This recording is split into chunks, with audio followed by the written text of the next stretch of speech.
Hello everyone, welcome to What If Issei Awaken the Legendary Wielder and Become Dragon Slayer Part 2. Before we start, please go support DragongodAstaroth for writing that awesome fanfic. Now let's begin. Chapter 3.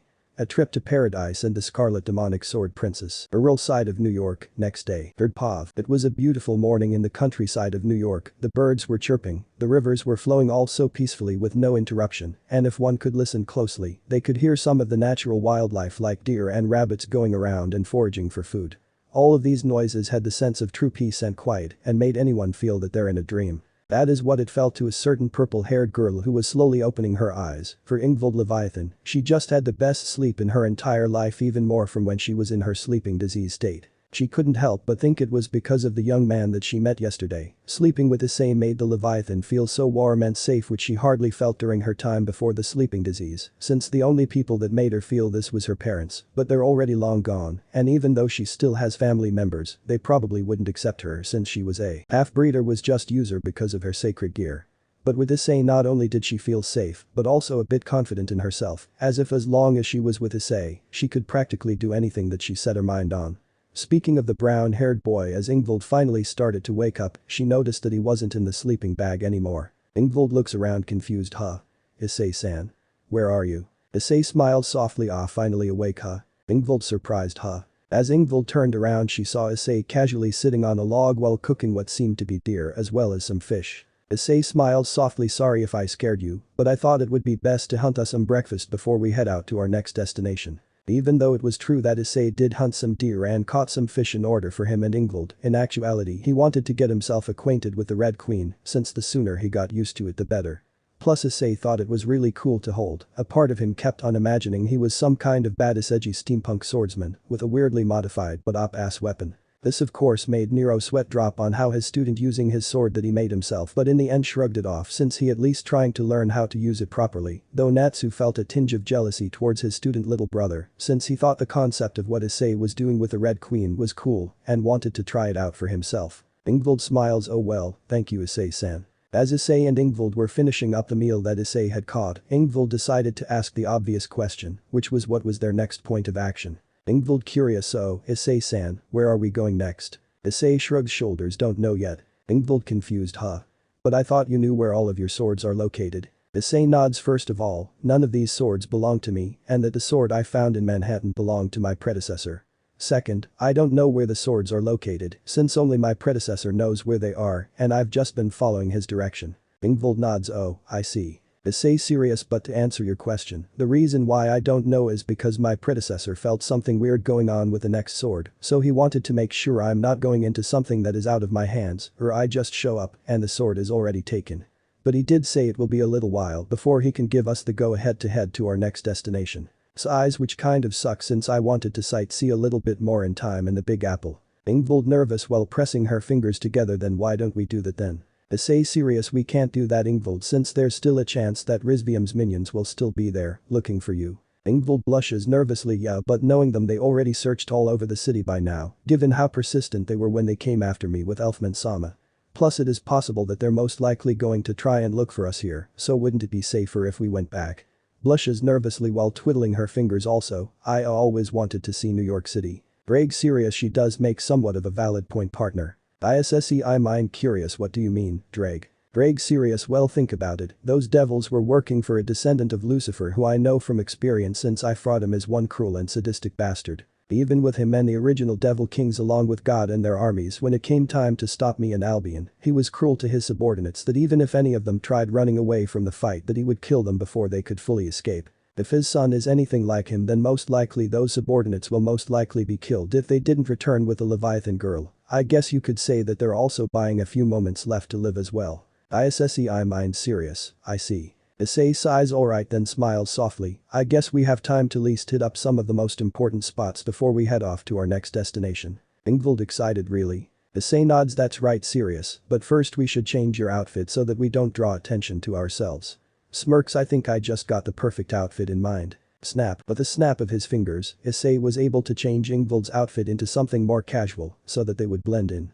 When it was done, Ingvild was wearing a purple t-shirt with sea blue serpent design that went around the shirt, and on top of it, she wore a black jacket with purple outlines. She wore black jeans with black and purple Vans, and to finish the outfit Issei gave her a cute little purple beanie with a red dragon logo on it. When it was done, Ingvild was amazed by how well Issei made her design, since not even she was this good at making clothes with magic, though she did feel a bit embarrassed how the outfit was kind of hugging her curves and breasts, but decided to ignore it since it was Issei that made it for her. All the while Issei had was grinning with pride on how well he made Ingvild's outfit as well, giving himself an extra pat on the back that he didn't accidentally make her outfit too sexy or perverted, which was a sign that his perversion was under control, in which Ddraig, Natsu, and Nero were proud of their host student for making great progress. Though he couldn't help blush at how cutie Ingvild looked, especially since the outfit was hugging her breasts and curves quite nicely, shaking his perverted thoughts away, he decided to ask Ingvild the obvious question. Issei smiles. Well Ingvild, what do you think? Ingvild in awe. This is amazing Issei-san, not even I'm this good at making clothes with magic, and this outfit is amazing. Issei smiles softly. Well, glad you like it.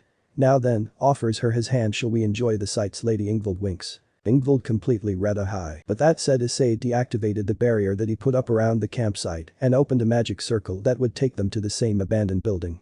Issei arrived here in the first place. Meanwhile in New York City, within the alleyways of Manhattan we see two women staring at the dead body of a large tan man who was covered in cuts and bruises. The first was a young petite girl with short white hair and blue eyes. She wore a white shirt with a blue jean jacket on top of it. She wore a dark bluish-green skirt and tan boots. The second was a slim young woman of below average height.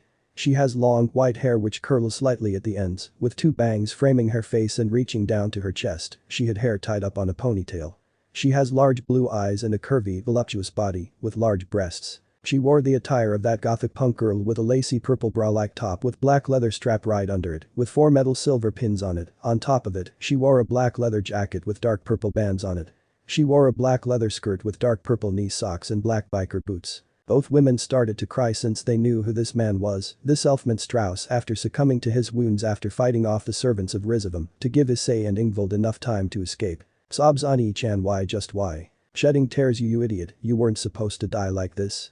It was supposed to be just a simple escort mission. How the fuck did it turn out like this? When both of them noticed how Elfman was late to the rendezvous point in order to take Lady Ingvild to the underworld to meet with the current Mayu, they started to worry, but when they saw that it had been an entire they decided to look for him. They started to trace to the last known point where Elfman used his takeover magic, but when they arrived, they were greeted by a horrifying sight in which they saw their brother dead and Lady Ingvild nowhere in sight. Sobs Marahin Nissan, what do we do now? Marahin Strauss was the oldest member out of the Strauss siblings, as well as the strongest, ever since their parents died due to the old Satan faction incompetence. She essentially had to be the mother-parent figure for her younger brother Elfman and younger sister Lysana. But since they were part of the Strauss family, they were blood bond to serve Leviathan family. But when the other nobles of the Leviathan told the Strauss siblings about Ingvild and about her situation, as well as the way she acts unlike her relative Katera, they thought this girl was definitely worth serving. Marahin serious. I don't know Lysana, but first thing first is that we give Elfman a proper burial, since he doesn't deserve to be left for dead like some piece of trash.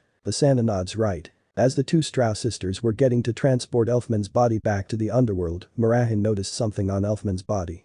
When she went to inspect it, she saw her family's magic circle which had pictures of different animals circling around each other, but what surprised them more was Elfman's voice. This shocked the two sisters since that meant Elfman left them a message before he died, most likely telling them what happened to Lady Ingvild. The LFMAN recording serious Lysana Marahin Nissan, if you're listening to this, sadden, that means that I'm probably dead. Serious, but that doesn't mean I failed in our mission. Lysana Marahin surprised, huh? The LFMAN recording. Serious, before my death fighting the people that were after Lady Ingvild, a boy who serves the heiress of the House of Gremory came and asked what was going on. When I told him of my mission and our situation, he offered his assistance, but sadly, the pursuers found us and not wanting to get hurt or kidnapped in the fight, I told the boy to run and take Lady Ingvild with him, despite his persistence to stay and help me. If you're wondering who he is, his name is Issei Hyoudou. He is this generation's Red Dragon Emperor. This shocked the Strauss sisters on so many levels, since their mistress is not only under the protection of the Red Dragon Emperor. Though a part of them were relieved that Lady Ingvild didn't fall into enemy hands, as well as being proud of Elfman for seeing his mission through. But one thing was for sure, and that was that they needed to find this Issei Hyoudou person and see if he was making sure Ingvild was safe. Marahin serious. Okay, first thing first, we'll take Elfman's body back to the underworld for a proper burial.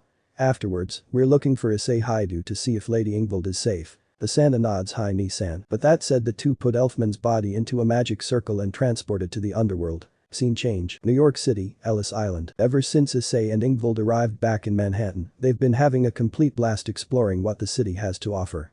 They started by going up to the Empire State Building, which held an amazing view of the city. Then afterwards they went to Times Square, which Ingvild really enjoyed, since all the screens and pretty were just astonishing to her, especially since she's technically over 100 years old.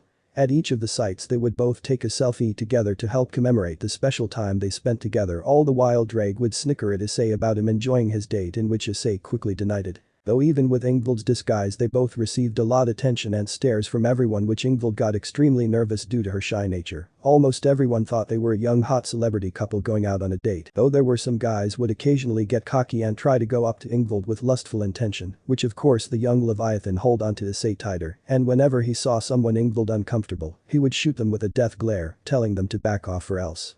Right now, they were on top of the Statue of Liberty, enjoying the view of the ocean as well as the city. Ingvild in awe. Wow, this view is amazing, Issei-san. Issei in awe. I completely agree, this scene is so breathtaking. Makes me want to visit other famous towers like the one in Paris. I honestly make traveling a hobby of mine. The fresh and new atmosphere is also exhilarating. Ingvild blushes nervously. Do you think I can come with you when you decide to do that? Issei nods happily. Of course, besides I think traveling is a lot better when you're with friends and loved ones, don't you agree? Ingvild nods happily. Hi. It was then Ingvild happily grabbed onto Issei's arm with a joyful smile on her face. Issei was honestly surprised at how quickly the descendant of Leviathan was close to him, since they've only known each other for only a day. Issei thought of it as mostly their affinity for dragons, which was able to help them trust each other, but he also believed it was also due to her shy and sheltered nature that made her draw to Issei, since he was confident and outgoing, in which he couldn't help but compare this to his and Asia's relationship, since it felt so similar in nature. Though he wouldn't deny he enjoyed Ingvild's company, whether it was due to his draconic nature or not. As the two gazed towards the ocean, Issei's thoughts were interrupted by Nero. Nero serious. Hey kid, you ready? Issei mind surprised. Nero curious. I'm guessing you found out what's going on with the next sword. Nero serious. That's right, and it's not good. Issei mind curious. What do you mean? Nero serious. From what I'm sensing from the sword, it seems someone is already at the location and is trying to claim the sword for themselves. So far the sword is resisting since they don't find whoever is trying to claim it worthy, but something it's not gonna last forever, so it's best that we head out now. Issei mind serious. Okay then, where to? Nero serious. We're going to Niihau in Hawaii. Issei mind smiles in delight. Sweet, I've always wanted to go to Hawaii. Issei serious. Ingvild.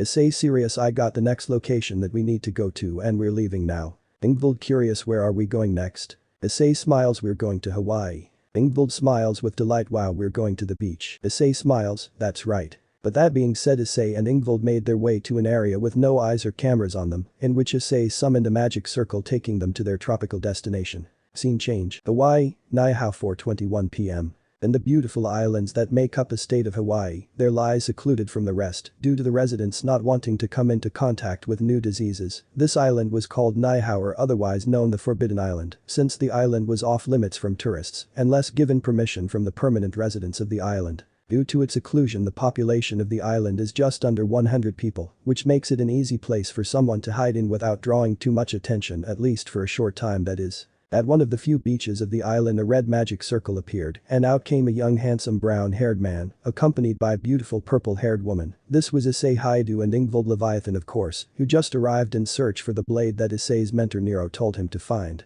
When they arrived, Issei noticed that he only had a slight nauseating headache and a slight loss of balance. This caused Issei to smile in absolute joy, since this was a sign that he was closer to hopefully master his senses as a dragon, but as well as being immune to motion on vehicles and transportation circles. Issei smiles. Oh thanks Satan, I didn't throw up this time. Ingvild concerned. Are you okay, Issei-san? Issei smiles. I'm fine, Ingvild, it's just I'm kind of sensitive to being in moving vehicles and transportation circles, but I think I'm finally starting to be able to get over it. Ingvild concerned. Okay, if you say. Smiles warmly. This place is so beautiful. Issei smiles. That I can agree on, smirks, but I think we won't be able to enjoy our stay here if we're dressed like a bunch of city kids, don't you think? Winks. Snap. But the snap of his fingers, Issei was able to change both his and Ingvild's outfit to something more tropical-like. For Ingvild, she had a nice white two-piece bikini with a light purple transparent skirt with dark purple flowers on it. She wore light purple sandals as well, and on top, she had a tan sun hat with a pink band around it. Ingvild was both shocked and amazed again at how Issei was able to make clothing through magic, since, even though it wasn't uncommon in the supernatural world, it was still impressive on how detailed it was. She wasn't alone, since even Ddraig was impressed by his host's skill of creating clothing through magic. When he taught Issei technique, he was surprised how quickly he was able to pick up on it, especially since he no talent for magic to begin with. It also made the legendary dragon curious on what other secrets and hidden potential his host had in store. He even believed that his host with some practice can even possibly make armor out of nothing. Ingvild smiles with amazement. Wow, Issei-san, this looks amazing. Looks to Issei, thank you, so blushes madly. When Ingvild turned to see Issei, her face became as red as Rias Gremory's hair. Issei was wearing a simple red zipped-up hoodie which exposed his well-earned six-pack, blue swim trunks and red sandals. Now Ingvild had a rough idea that Issei was fairly muscular, given how he felt when she slept next to him the other, but to actually see it with her own eyes was a completely different story, since not only he had a face that would make any girl fall in love with him, but he also had the body and power to help back it up. As Ingvild couldn't help but stare at Issei while staring at his abs, her thoughts were interrupted by the same person to whom those abs belonged to. Issei, curious. Ingvild snaps fingers. Hello Earth to Ingvild. Ingvild startled. Blushes embarrassingly. I'm sorry, I was just surprised how good your outfit was. Issei blinks in confusion. Okay, thanks.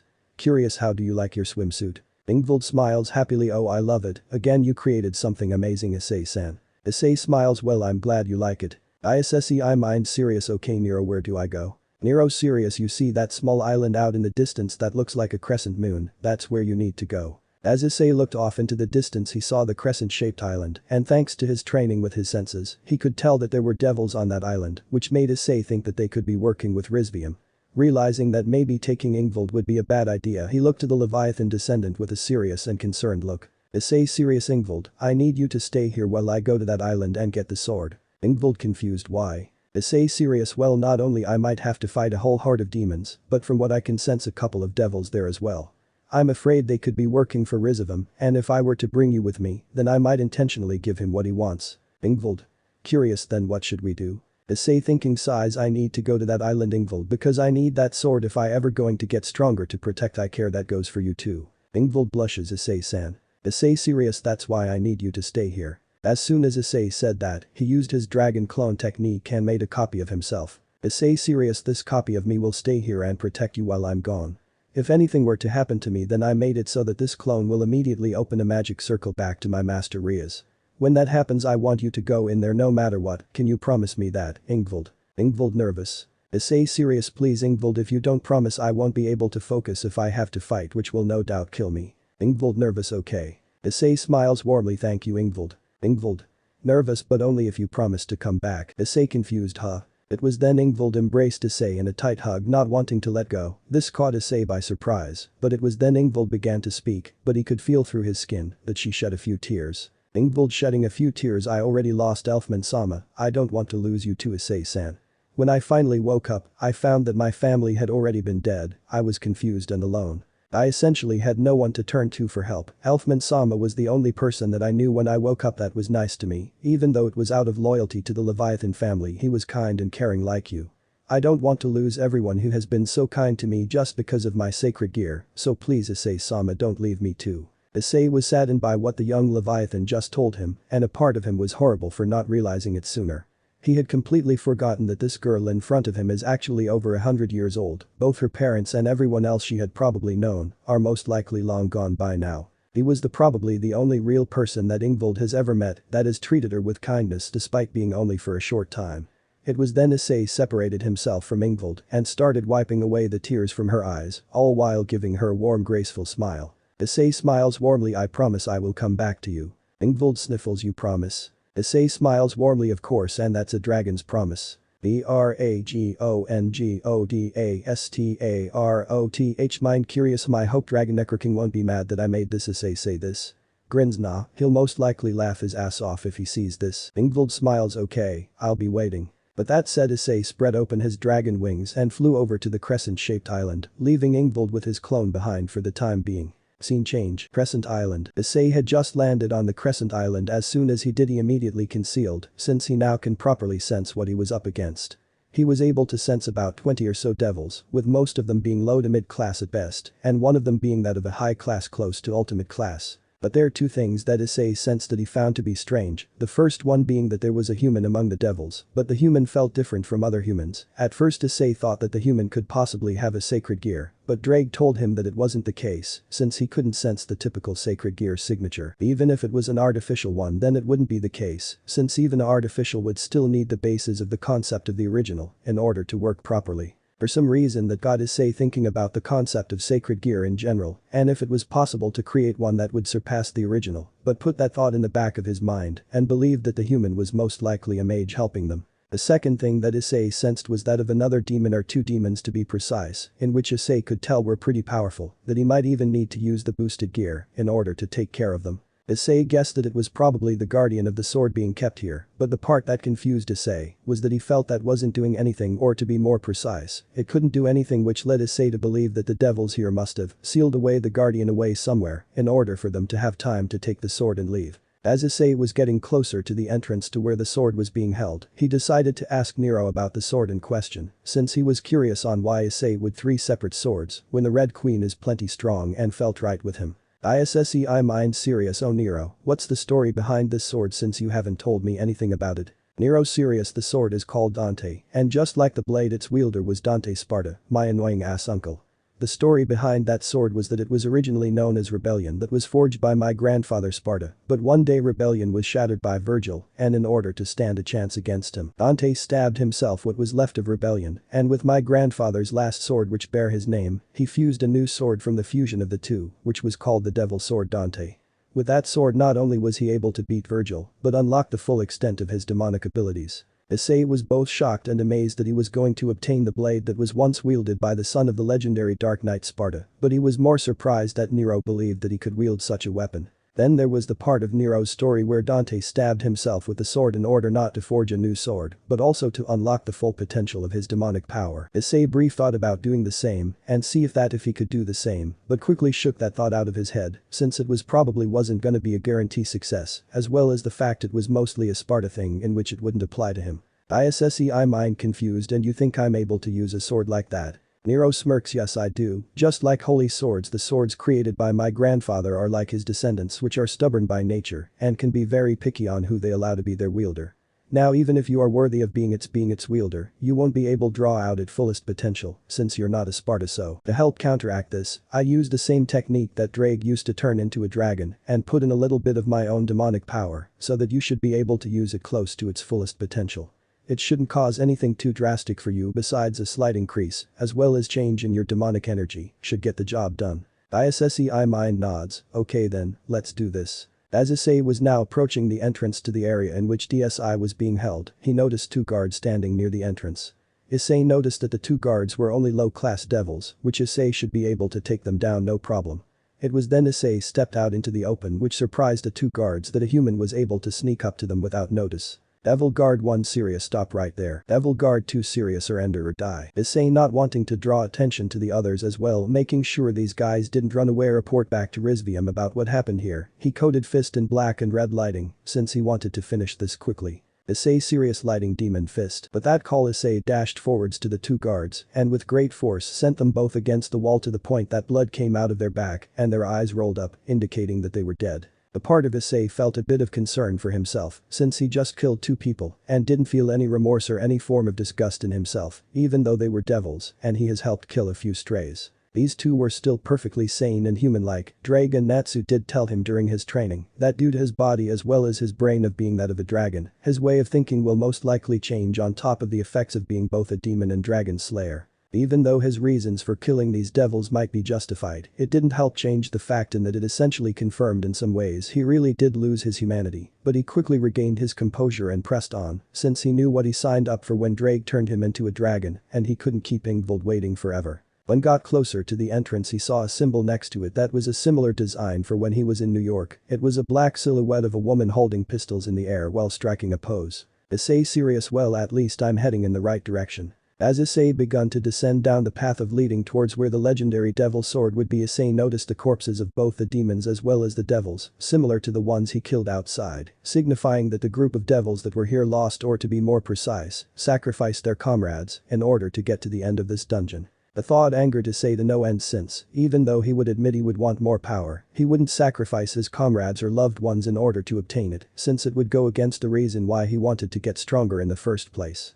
When he made it to the bottom, what he saw made him think he was in a special dungeon room in a version of hell in any video game. What was a gladiator-style arena with the buildings made out of cobblestone and obsidian. There also lighting in the arena similar to that of modern arena, which Issei guessed must be from sort form of magic. There was also lighted torches all around the arena, and at the opposite side was a giant red and black door. But what caught Issei's attention about the door that it seemed that someone or rather something was trying to break out, and each time it did Issei saw magic circles appearing trying to keep whatever inside stays. Issei looked around and saw there were devils all over the place, but with most of them wearing lab coats, hinting that they were scientists and researchers. There were also a few guards surrounding them, especially around that giant door. When Issei finally turned his gaze towards the middle of the arena, he saw a large two-handed sword made mostly of a dark substance that resembles solidified lava, with claws running up its length, talons for a handguard, and a red jewel on its pommel, being stuck in the ground, which made it look like a demonic version of the story of the sword in the stone. When Issei saw the blade, he instantly felt a pull towards coming from the blade, which he didn't know if it was from Nero pouring a bit of his demonic energy into him, or if the sword was actually calling to him, or maybe it was a little bit of both. Issei's thoughts were quickly interrupted when he heard a girl screaming. In pain Issei mind shocked, what the? In the middle of the arena next to DSD were two devil scientists, and between them was a young woman with long, scarlet hair and brown eyes. She has a slender, voluptuous figure that could only be described as amazing. But she was chained up in the air by her hands and legs. She only had on what seemed to be a ragged black turtleneck shirt that seemed to only cover up to the upper parts of her thighs. But what horrified Issei on what was happening to her, the devil scientists were injecting black rods into her forcefully while trying to extract something from her, but it didn't seem to work. Issei mind horrified, this is just like what happened to Asia. The thought of that night where Asia was killed by Rainer made him fuel with so much anger and rage, not just because Rainer killed for her sacred gear, but the fact Issei was too weak to stop it from happening. That was the other reason why Issei stopped being a weak and worthless pervert, because he didn't want what happened to Asia ever again. He wanted to make sure he was stronger and faster to save before it was too late. As Issei's anger started to grow, his body started to change slightly, to which not only his draconic wings came out, but he also started to grow black and red horns on his head, as well as a tail. His hands too started to change into claws with black molten scales on them. This was the true form of a dragon slayer, otherwise known as the Dragon Force. It was then Issei let out a mighty dragon roar, which brought all the attention of the devils that were in the arena. This also caused some of the devils to be scared, since that roar came from a dragon, and even a Satan class would be worried of the presence of a dragon, no matter the rank. Devil scientist. Scared guards, kill that thing. As ordered, all of the devils started to converge on Issei, not knowing that what they were doing was essentially running towards their certain death. Making that statement true, it was then Issei said something that would make the last thing these devils see was the spiral pool of a blazing inferno. Issei Serious Dragon Slayer Secret Art.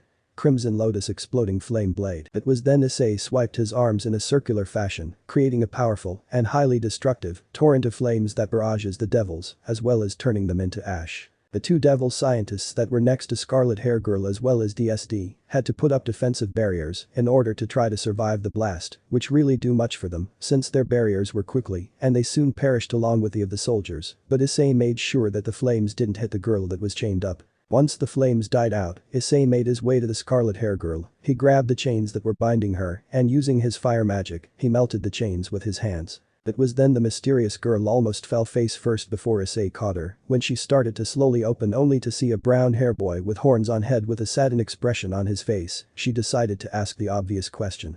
Confused weakly, who are you? Issei smiles softly, it's okay, the nightmare is over now. The name is Issei Hyoudou and who are you? Confused weakly, what are you doing here? Issei looks at DSD, I was told to retrieve that sword there. The girl was confused as well as a little bit surprised that this boy was here for the legendary sword Devil Sword Dante, who had an unparalleled capacity for demonic swords on top of magic swords in general, wasn't able to make it submit to her. As she looked into Issei's eyes, she saw fire in those eyes, the flames of undying passion and determination to see things through till the end. It was then Issei noticed how the mysterious man was staring at him in awe. Issei concerned, are you okay? Startled, huh? Grabs her head, yes, I'm just dizzy I guess. Issei concerned, I see, in that case let's get you out of here. Serious, hold it right there lowborn. Issei confused, huh? When Issei and the mysterious girl turned around they saw a good-looking man wearing the clothes of a noble. His clothes were black with dark red belts and motifs, as well as had a cape. He had black hair tied up in a small ponytail and violet eyes. He also had pointy ears and pale skin. It was then Issei could tell that this must have been the high-class devil that he sensed when he landed. Issei eyes narrowed. Who are you? Annoyed. How dare you speak to me that you, low-born. I am your superior, as well as your true king of the underworld. I am Issei Hyoudou, the descendant of the original devil king Asmodeus. I demand you to tell me who you are and what you are doing here. Issei serious. So you're a descendant of the original devil king, I see. In that case tell me this. Are you working with Risvium Live and Lucifer? Issei shocked. What? That foolish old devil is after the sword as well. Annoyed. Damn, at first he refuses to help the old Satan faction, then he says he doesn't care about his title of Lucifer or ruling the underworld, but now when he finds out that I'm about to get the one of the devil swords of Sparta, he thinks he can come in and take it from me. Issei mind confused. That's odd. I mean, shouldn't they be working together? I mean, I would think as descendants as the original devil king would be working together if they wanted to take over the underworld. Ddraig thinking. My guess I shouldn't be entirely surprised, given that even the original devil kings were mostly in it for themselves. It was only because their shared hatred for God is what made them work together during the Great War. But now that God is dead, I would imagine their descendants don't have a strong enough shared goal to unite and fight as one. Issei mind serious. I see. During Issei's training, Ddraig decided to reveal to him that the biblical God died shortly after his imprisonment with Albion inside the sacred gears. At first Issei was surprised about the information, but then slowly realized it kind of made sense to him, since if God was as good as he's depicted then Asia wouldn't have been forsaken, and that devil wouldn't have gotten close to her if he was watching her like he's supposed to. He decided to keep that information to himself and especially not tell it to Asia, since despite being a devil, she still held God in such high regard, and if she were to find out that the being she adored was actually gone all this time, it would completely break her, and he didn't want that to happen to Asia after all she's been through. Issei serious. Well, I don't work for Risvium, and since you are not with the current government that would naturally make you my enemy. Issei annoyed. Don't think just because you were able to take down a bunch of low and mid devils you think take on the likes of me. Boy, I am the descendant of the original devil king. Issei mind sweat drops while deadpanning. Are all the descendants of the original devil kings like this? Sighs in relief. Thank goodness Ingvald is not like this. Issei sighs in annoyance while pinching the bridge of his nose. Look, I don't have time for this, since not only I have to take this girl to get some medical treatment, but I also have to grab the sword, since I have someone waiting for me. Since I can't let you live or else you'll just tell your group about me, which I can't have, so I'll just end this quickly and kill you. Issei annoyed. Why, you little. Enraged by being insulted by a low-class devil, Issei summoned dozens of magic circles and started blasting towards Issei and the mysterious girl, in which Issei put his own magic circle to block the attack. Not wanting for the scarlet hair beauty to get caught in the crossfire, he summoned another dragon clone to take her up to one of the buildings where she would be safe. Once Issei saw that the mysterious girl was out of harm's way, deciding to end this quickly, he coated his right hand in demonic lighting. Issei serious lighting demon sting. It was then at lighting speed, using his hand as a sharp blade appeared right in front of Issei and pierced him right through the heart. As Issei stumbled back towards the wall, he began to cough serious amount of blood while being in excruciating pain, since not only his heart was destroyed, but his entire body was essentially burning, as if he was struck by something holy and divine, but he could have soared. What he felt was purely demonic by nature. Feeling that his life in this world was slowly closing and he was confused, a lowly reincarnated devil was able to defeat him so easily. He, Issei Asmodeus, the descendant of the original devil king Asmodeus, was easily killed by a simple reincarnated savage who had no right to call himself a devil. Seeing that his life was essentially over, he decided that he wasn't going to leave this world without a fight and decided to undo seals that he placed on the giant red and black door, since if he couldn't have the power of Sparta then no one would. Issei coughs out blood. You may have defeated me, boy, but sadly you won't be leaving here alive. Issei was confused on what the descendant of Asmodeus was saying, since he knew that blow he made was fatal and was not long for this world. It was then Issei summoned a magic circle and began to undo the seals that he had placed on the door. Issei, now realizing what Issei meant, that he wasn't gonna leave this place alive, he got into a battle-ready stance, as well as ready the boosted gear in hand, since he knew that this opponent was no pushover and would have to fight seriously in order to win. When the final seal that was placed on the giant door was gone, the door was busted wide open and out came a tall, winged humanoid demon with 2 ridged horns and purple glowing eyes. Its entire body is covered with dark gray, metallic armor. It has 2 wings which it usually holds circling its shoulders. It wielded an enormous sword consisting of 4 distinct blades with thorn-like serrations, with a hollow center which glows purple lightning cracking over the blades. The demonic knight was riding an enormous armored horse with glowing blue horns and a mane of blue flame. Upon seeing the guardian of the Devil Sword Dante Issei summon the Red Queen since he believed this was going to be a battle between blades and started revving the blade in anticipation. The demonic knight, seeing Issei reading his blade, decided to ready his own and began to charge right towards the Red Dragon Emperor. As Issei started to ready to meet the demonic knight with his blade with his own, something happened as the demonic knight got closer to Issei. Out of nowhere Issei felt his movement was a lot slower, as if time was being slowed around him and he was aware what was going, but it seemed that the demonic knight was unaffected and took advantage of Issei's state and was about to strike Issei down. Issei, seeing this, tried with all his might to move his body to intercept the blade, in which he was barely able to block the incoming attack and was sent skidding back until hit a wall. The mysterious girl watched in concern for Issei since was no doubt fighting a tough opponent.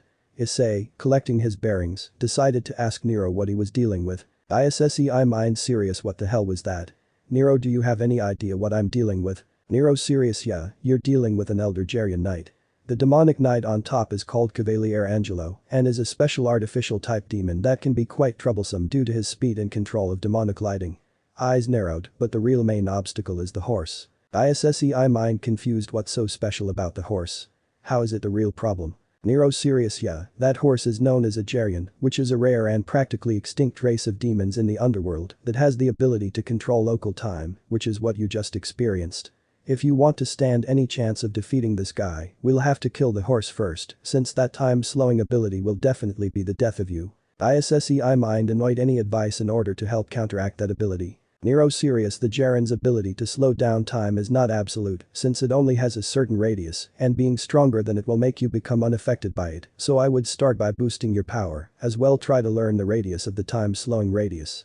Once you figure that out, it shouldn't be too much trouble to take off the horse. Issei sighs, alright then, let's do this. Boost. But that call made Issei started to charge towards Cavaliere Angelo while boosting this power to hopefully make himself immune to the Gerian's time manipulation ability. As Issei got closer to the legendary demonic horse, he started to look closely of any hidden signals that would let him know when Gerian would use its time manipulation ability. It was then he noticed how the Gerian's fiery mane would randomly combust when time around Issei was slowed. Thanks to the few boosts that he accumulated, he was able to move a lot more freely in the time-frozen field than he did before. Seeing how started to figure out how Gerian's abilities worked, as well figuring out the radius in which the horse time manipulation could reach, Issei decided it was finally time to fight back. It was then Issei started to aim for the horse's legs and head, since without either of them, the horse would obviously be useless, and Cavaliere Angelo will not have a surefire way to defeat Issei. Cavaliere Angelo, seeing Issei's plan, tried to stop Issei by bringing down torrents of demonic lighting upon the arena in order to hopefully either kill him or stop him from doing so, but Issei was not affected by it due to his superior instincts. He was able to dodge them at almost the perfect moment, and due to his ability as a lighting demon slayer, he was able to absorb, swallow, the lighting that he couldn't dodge, which in turn rejuvenated him.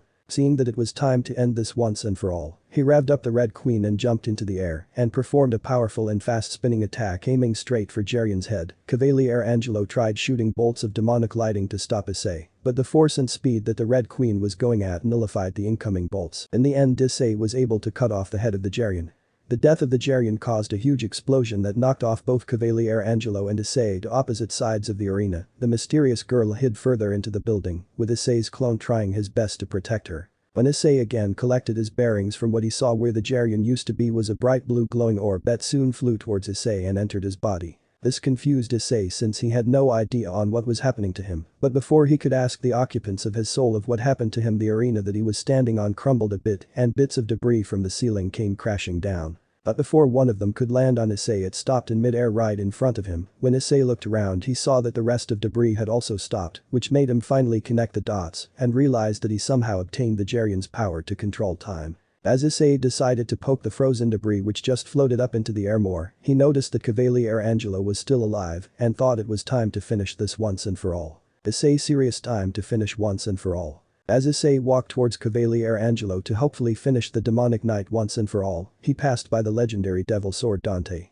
As got close to the sword, the pull that he felt earlier felt stronger than it did before, as if the sword had already found him worthy of being his wielder and wanted him to pick it up. Seeing no reason to resist, Issei put away the Red Queen back into his pocket dimension and grabbed onto the devil sword Dante. Issei could already feel the demonic power dwelling within the blade to the point that it was almost intoxicating, but Issei steeled his mind because he didn't want this newfound power corrupt him, since the whole point of him of trying to gain power was to protect his family and loved ones. As Issei lifted DSD from the ground where it was placed, it felt fairly heavy, though not as heavy as the Red Queen. The Scarlet Beauty, who was watching from the building, was staring in awe that Issei was able to lift the demonic sword that couldn't do before. Issei then quickly looked at the blade and couldn't deny the unique design of it and that it truly looked and felt like it belonged to a knight of hell itself, though a part of Issei's mind felt a strange sense of familiarity in the back of his mind when holding and looking at the blade, like if he felt the power dwelling deep within blade before. But before Issei could further inspect the blade, Cavalier Angelo rose up with his blade ready. Issei, serious right, I almost forgot about you. Swings DSD a few times, let's finish this. As Issei with DSD ready in hand, he charged at Cavalier Angelo at breakneck speeds as Cavalier did the same. As the two locked their blades with their demonic power, releasing fighting over for dominance, Cavalier saw something behind Issei. It was a shadowy figure that appeared to be demonic in nature and had glowing red eyes. This, for some reason, sent a shiver down the demon's spine. As Cavalier and Issei separated from each other, Cavalier Angelo finally spoke, but it was what he said that confused Issei and the rest of the occupants inside his soul that confused him greatly. Cavalier Angelo, serious Sparta. Issei mind confused, why did it just call me Sparta? Nero confused, I don't know. It could be that you're using Dante's sword, which has the power of the devil's sword. Sparta bedded within it thinks you're a descendant of Sparta. Issei mind eyes narrow maybe, but I don't think that was it for some reason. Putting what Cavalier said to Issei on the back of his mind, Issei charged at him again, in which this time the two of them engaged in clashing of blades. Each of them going faster and faster with each swing. Nero was honestly surprised at how well his student was keeping up with a demonic knight, since he wasn't that good before. Ddraig chimed in and theorized that Issei learns quicker when in the middle of a battle, since it forces him to evolve and think at a faster rate, which is rare for most warriors including his hosts, with the exception of Natsu, who shared the same ability, while also making him think on his feet and become stronger when his life's on the line. As the two warriors were battling for dominance over the other, with each of them countering and parrying each other's attack with perfect precision and technique, to the sole onlooker who was watching in the battle in absolute amazement on how well these two warriors were almost on equal terms of one another, she thought that this battle could last for an eternity if they so wanted to. But it was then Issei finally got the upper hand and was able to make Cavalier drop his sword, and before Cavalier Angelo could react or try to counter Issei's attack, Issei stabbed Cavalier where the heart should be. It was then the warriors stood there without moving a muscle, it was as though time had completely frozen. It wasn't until a few moments later Cavalier started to disintegrate into particles and just like Geryon Cavalier into a ball of light, but instead of going into Issei like the Geryon, it glowed brighter, blinding both Issei and the scarlet hair girl. When the light down what Issei saw made him widen his eyes in awe. In front of him was a black motorcycle created from sections of Cavalier Angelo's demonic metal armor, with a front fairing that resembles Cavalier Angelo's helmet, batwing-like decorative extensions to the side fairing and double-sided serrated blades, extending from the point where the front fork meets the wheel. Issei in awe, whoa, did I just get a free bike? Nero chuckles, kind of. What you see is the devil arm known as Cavalier that takes the form of a motorcycle, but can change into twin buzzsaws. Smirks, if I remember correctly that this was one of Dante's favorite devil arms. Issei mind confused, what's a devil's arm? Nero, serious, devil arms are demonic, variably sentient weapons that are commonly the manifestation of a defeated demon's solar power. When wielded, devil arms often convey their power to the wielder, provided they have been subdued first. The devil sword Dante can be considered as a devil arm since it was imbued with Dante's and Sparta's demonic power. But to make it simple for you, you think of them as like purely demonic sacred gears per se. Issei was amazed since not only obtained the sword that he came to collect in the first place, but he also got a new weapon, one that he uses as a form of transportation, but he also got a new ability which was no doubt would come in handy for his future battles. It was then he remembered that he still had to take the mysterious scarlet hair beauty back to Ingvold in order to get medical treatment. As such, he placed both Cavalier and DSD inside a pocket dimension and jumped to where the girl was, all while dispelling his clone. Issei, concern, are you okay? Nods in amazement, yes, but just who are you? Issei smiles softly, my name is Issei Hyoudou, and I'm this generation's Red Dragon Emperor. The mysterious girl was now beyond shocked. This boy in front of her that saved her from being tortured was actually the Red Dragon Emperor. Seeing the girl's reaction, Issei thought it was cute the way she acted and couldn't help but chuckle. Issei chuckles, come on, let's get you all patched up, shall we? Blushes, right, thank you. It was then Issei put the scarlet hair beauty in his arms and carried her bridal style. The two made their way out of the demonic arena. As Issei and the mysterious girl finally made out the dungeon and onto the outside world, where Issei noticed that it was nighttime already, in which sweat dropped, knowing that Ingvold was probably going to be crying all over him and telling him how sick she made her feel to the point that she might have gone back into sleeping disease state. As the two walked through the jungle to get to the beach where Issei could fly back to Niihau, the girl that he was carrying finally let out a sigh of relief, knowing that there wasn't anyone else waiting for them to fight. Smiles weakly Urza Scarlet. Issei confused, what was that? Urza smiles weakly, you ask me what my name was, it's Urza Scarlet. Those were the last things that Urza said before closing her eyes, needing much required rest after the hellish torture she has been through. Issei couldn't help smiling fondly in more ways than one. Issei smiles warmly, Urza Scarlet smiles warmly, I must say that name fits you perfectly. Ddraig grumbles in annoyance and jealousy, I swear if she starts to become a member of your harem, I'm going to be so pissed at you. Issei mind sweat drop, and like that a sweet and pure of innocence moment was ruined by the red dragon of domination, who seems to get easily annoyed whenever I meet a female. Honestly Ddraig, with all this jealousy that you're admitting, I'm starting to think that you probably died a virgin. Ddraig annoyed, hey, I have you know that I've slept with plenty of dragon females in my day, and all of them were happily satisfied with my performance. Issei mind smirks, oh, and was one of them named Tiamat. This caused the legendary red dragon to go pale within the boosted gear which Issei sensed. During his training, Issei asked Ddraig if there any particular besides the white one that would come after him specifically, in which Ddraig told him about Tiamat, who was the strongest of the now 5 Dragon King and who was responsible for the majority of the deaths of his past wielders. The reason being that before his big fight with Albion, he had borrowed one of Tiamat's treasures which broke during their battle. Since Ddraig was killed and sealed away before returning her treasure, Tiamat became furious at Ddraig and took her anger out on all of his hosts.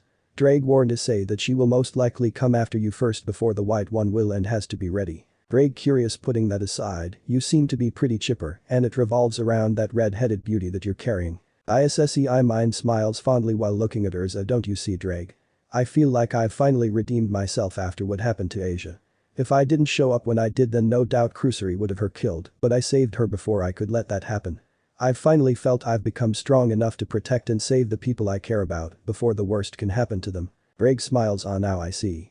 Just to think you've only scratched the surface of your potential. Natsu grins, big bro is right Issei, you honestly have the potential to become a dragon god, and the fact you're this strong already shows that you're evolving at much faster rate than the previous hosts including myself. Issei mind smiles warmly, I know, and I promise to make both of you proud and become the strongest red dragon, no, the new red dragon god emperor, I'll become the red dragon god of undying flames. Looks up at the moon with determination, just thinking about becoming the strongest has gotten me smirks, it's gotten me all fired up now. This shocked Ddraig and Natsu, not on what he just said, but also the way he said it. Ddraig shocked Natsu, did you? Natsu shocked, no, did you? Ddraig eyes narrowed, no I didn't. Natsu curious, what are you thinking big bro? Ddraig thinking, nothing, it was probably just a coincidence. Then you mind serious, you can't fool me big bro, I know you and I are thinking the same thing. Sighs, but I guess we don't have real proof so we can't explain for sure. Serious though, it would explain how Issei's affinity for fire magic is greater than both of us combined, as well as him learning your flames at an extremely fast rate. Scene change. Niihau Island, forest region. It's been a few hours since Issei had returned with Urza in hand. When he met up, Ingvild did as he predicted and began crying, while complaining to him on how worried she was when he was gone for so long. Ddraig as well, Natsu and Nero teased Issei for having a concerned housewife and will most likely have to hurry up and put a ring on it to calm her down, which annoyed Issei to no end. When Ingvild asked about Urza, he told her what he came across while on the island and how Urza was tortured for some unknown reason. Afterwards, they decided it was best to camp further up in the forest and asked Ingvild if she could heal and treat Urza's wounds, to which she happily agreed. Issei used his magic to create Urza some pants for her to wear so that she wouldn't feel naked when she woke up. When Issei returned from hunting some boar as well as fishing some tropical delicacies, he came back to Urza already awakened and with her breasts being bandaged up thanks to Ingvild. Issei smiles nervously, sorry if you don't like the pants I made, but I thought it should be enough while you recovered. Urza serious, I see, thank you. Issei smiles, no problem, curious, so can you tell me why you were chained up like that back there?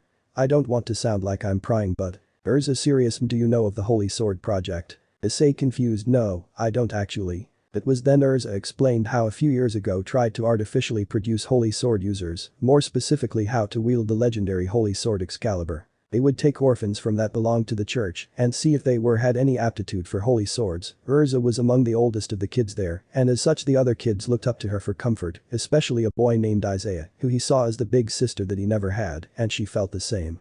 When Issei asked Urza what Isaiah looked like, she told him that he was a blonde boy with blue eyes with a mole under his left eye, which made Issei think of Kiba since he fit that description, but scrapped that thought since it didn't make any sense to him. After that Urza explained when the scientists found out that Urza didn't have any aptitude for holy swords, she was removed from the rest of the group and moved to a different facility since they did find out that she was greatly in tune with demonic swords as well as other forms of magical swords. Though the facility was taken over by rogue fallen angels and that was when her torture began, they would stick those rods inside of her to absorb her affinity for themselves, but to no avail. They tried to break both physically and mentally, but she wouldn't give them the satisfaction of her giving up and falling into despair, which impressed Issei greatly. But she guessed the rumors about her extremely high affinity for demonic swords reached the ears of the devils that Issei just killed, in which they staged an attack on the facility and kidnapped her to bring her to the island where DSD was held.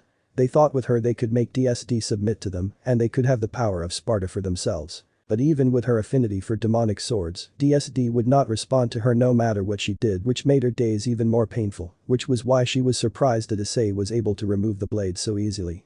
Issei told her that when he saw the sword he felt a pull coming from it and that it was like it was calling to him, which confused Urza a bit but decided to shrug it off. But when Issei and Ingvild heard her story they were deeply saddened by what she had been through and would help her in any way they could. Issei saddened Urza, "I'm sorry you've gone through so much." Ingvild saddened, "I can't even imagine whatever trauma you must be going through." Urza smiles softly, "Thank you, so what is your story, Red Dragon Emperor?" Issei smiles, "Please call me Issei." Looks at the fire with a sad expression, "Besides there's nothing really special about my story." Urza curious, "Why?" Issei sighs, "It's just that sad and I'm not entirely proud of who I was before.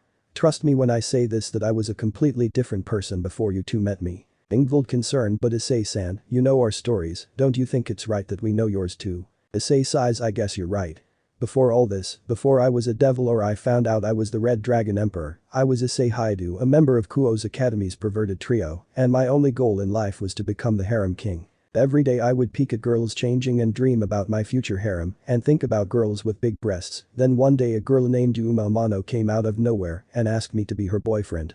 Being the perverted idiot I was, I accepted, not seeing the signs at the time." Smiles fondly, "That same Saturday we went on our first date and I did everything I could to make sure it went perfectly and even controlled the perverted beast inside of me. Grim, but then we made our way to the park and that's when she revealed her true nature, in which she asked me if I would die for her. When I didn't understand what she was asking she transformed into her true form, which was a fallen angel, and stabbed with her light, killing me. As I laid there dying in a pool of my own blood, she told me that it was all an act and that the reason why she killed me was because of my sacred gear and I was considered a threat. That was when I was resurrected by Ria's Gremory to be her pawn, but due to what happened between me and Rainer, I developed a trauma to when it came to confessing my love to girls, in fear they would reject me and be like her, so I kept on being the perverted idiot that I was, hoping to numb the pain and fear I had deep inside. It was then I met first real friend Asia Argento, who I later found out was an excommunicated nun from the church because she accidentally healed a devil." Looks to Ingvild while smiling, "She actually reminded me of you, Ingvild, so sweet and innocent that you wouldn't even want to hurt a fly." Ingvild blushes, Issei. "After meeting her again I found out that they planned to take away her sacred gear, which ended up killing her, so despite my master's protest, I stormed to the abandoned church where I knew they would be, and thanks to my peerage members, we were able to subdue the rogue exorcists. Saddened, but I was too late. By the time we reached the altar room, Rainer had practically finished extracting Asia's sacred gear. Horrified while looking at his hands, I remember how cold her body is. She told me that despite knowing I was a devil, she didn't regret meeting me before passing away. It was then that I even begged God to bring her back because she didn't deserve die like this, since all she ever wanted was to live happily and make so many lifelong friends." Eyes narrowed. It was then Rainer came again and mocked me for being too weak to save, and fucked up part was that she was right. I was supposed to be the Red Dragon Emperor, one of the two heavenly dragons who has the power to slay gods and satans alike. But since I was just a normal human with no normal family traits or bloodlines, I didn't even unlock the boosted gear until after she died. After Rias killed Rainer, she was kind enough to resurrect Asia at my request. Smiles, things went pretty well for a little while now that Asia was back, serious. That was until Riser Phoenix arrived, who I found out was engaged to my master Rias Gremory. Rias hated Riser, and for good reason, since he only saw her as a trophy wife to add to his harem. It was then Rias challenged Riser to a raiding game so that she could earn back her freedom. For 10 days me and my peerage members trained for the night of the big fight. Saddened, it was essentially a slaughterhouse. We stood no chance against Riser and his peerage, as I watched one by one as peerage members were taken down until me and Rias remained. I gave it my all and tried to take down Riser, but he was simply too powerful for me, as I was constantly getting beaten down by Riser. I kept on getting back up with defiance in my eyes. Riser was going to kill me, since deaths in the raiding games are considered accidents anyway. That was until Rias forfeited to save me. Clenching his fists in anger again, I was too weak to save and protect the people I care about. When I found out that Rias was about to get married, I gave up my arm to the Red Dragon Emperor in order to have the power to save her. That was when I crashed the engagement party and challenged Riser for Ria's freedom. Solemn I won with the help of holy objects to help negate his regenerative abilities. But it wasn't until the next day I realized that I only won that fight out of pure luck, cause if Riser wasn't so cocky, I would have easily lost even with the holy items and the power that Red Dragon gave me. Once I realized I left in order to train to become stronger as well as stop being a pervert. When my training was finished for now, one of my predecessors told me to look for 3 blades to help me with my style of swordsmanship, which in turn led me to you two. When Issei finally finished his story, both of them were saddened by what Issei had to go through in order to get stronger, but they were inwardly glad that they still met him despite his perverted past, since who knew what their lives would be like if he didn't show up. Issei serious in any case, Urza? Urza curious, yes. Issei serious, do you have any plans on what you want to do now that you're free? Urza shrugs her shoulders, no, not really. I didn't have any aspirations or goals when I was in the project or even right now. For the moment I'm just glad I'm free. Issei thinking, I see, serious, in that case if you like you can stick with me and Ingvild for the time being. Concerned though, knowing my luck as well as being the Red Dragon Emperor, there will be a lot of fighting. Urza curious, I see. Issei, what is your dream? Issei confused, huh? Ingvild blushes nervously, do you still plan on having a harem? Issei sighs, to be honest I don't know about that anymore. I mean, a part of me wouldn't mind having a harem since due to my draconic aura and power, I'll most likely end up having one either way, so might as well make it so that I'm somewhat in control so that there's no fighting. But me having a harem is more of a side goal at this point. Serious, no, my real goal is to become the strongest so that I can protect the people I care about. Hopefully one day they will not have to wake up every morning because they need to go into battle because of some threat on the horizon. Urza nods, I see, just one question. What's a harem? At that response Issei comedically fell face first at that reaction.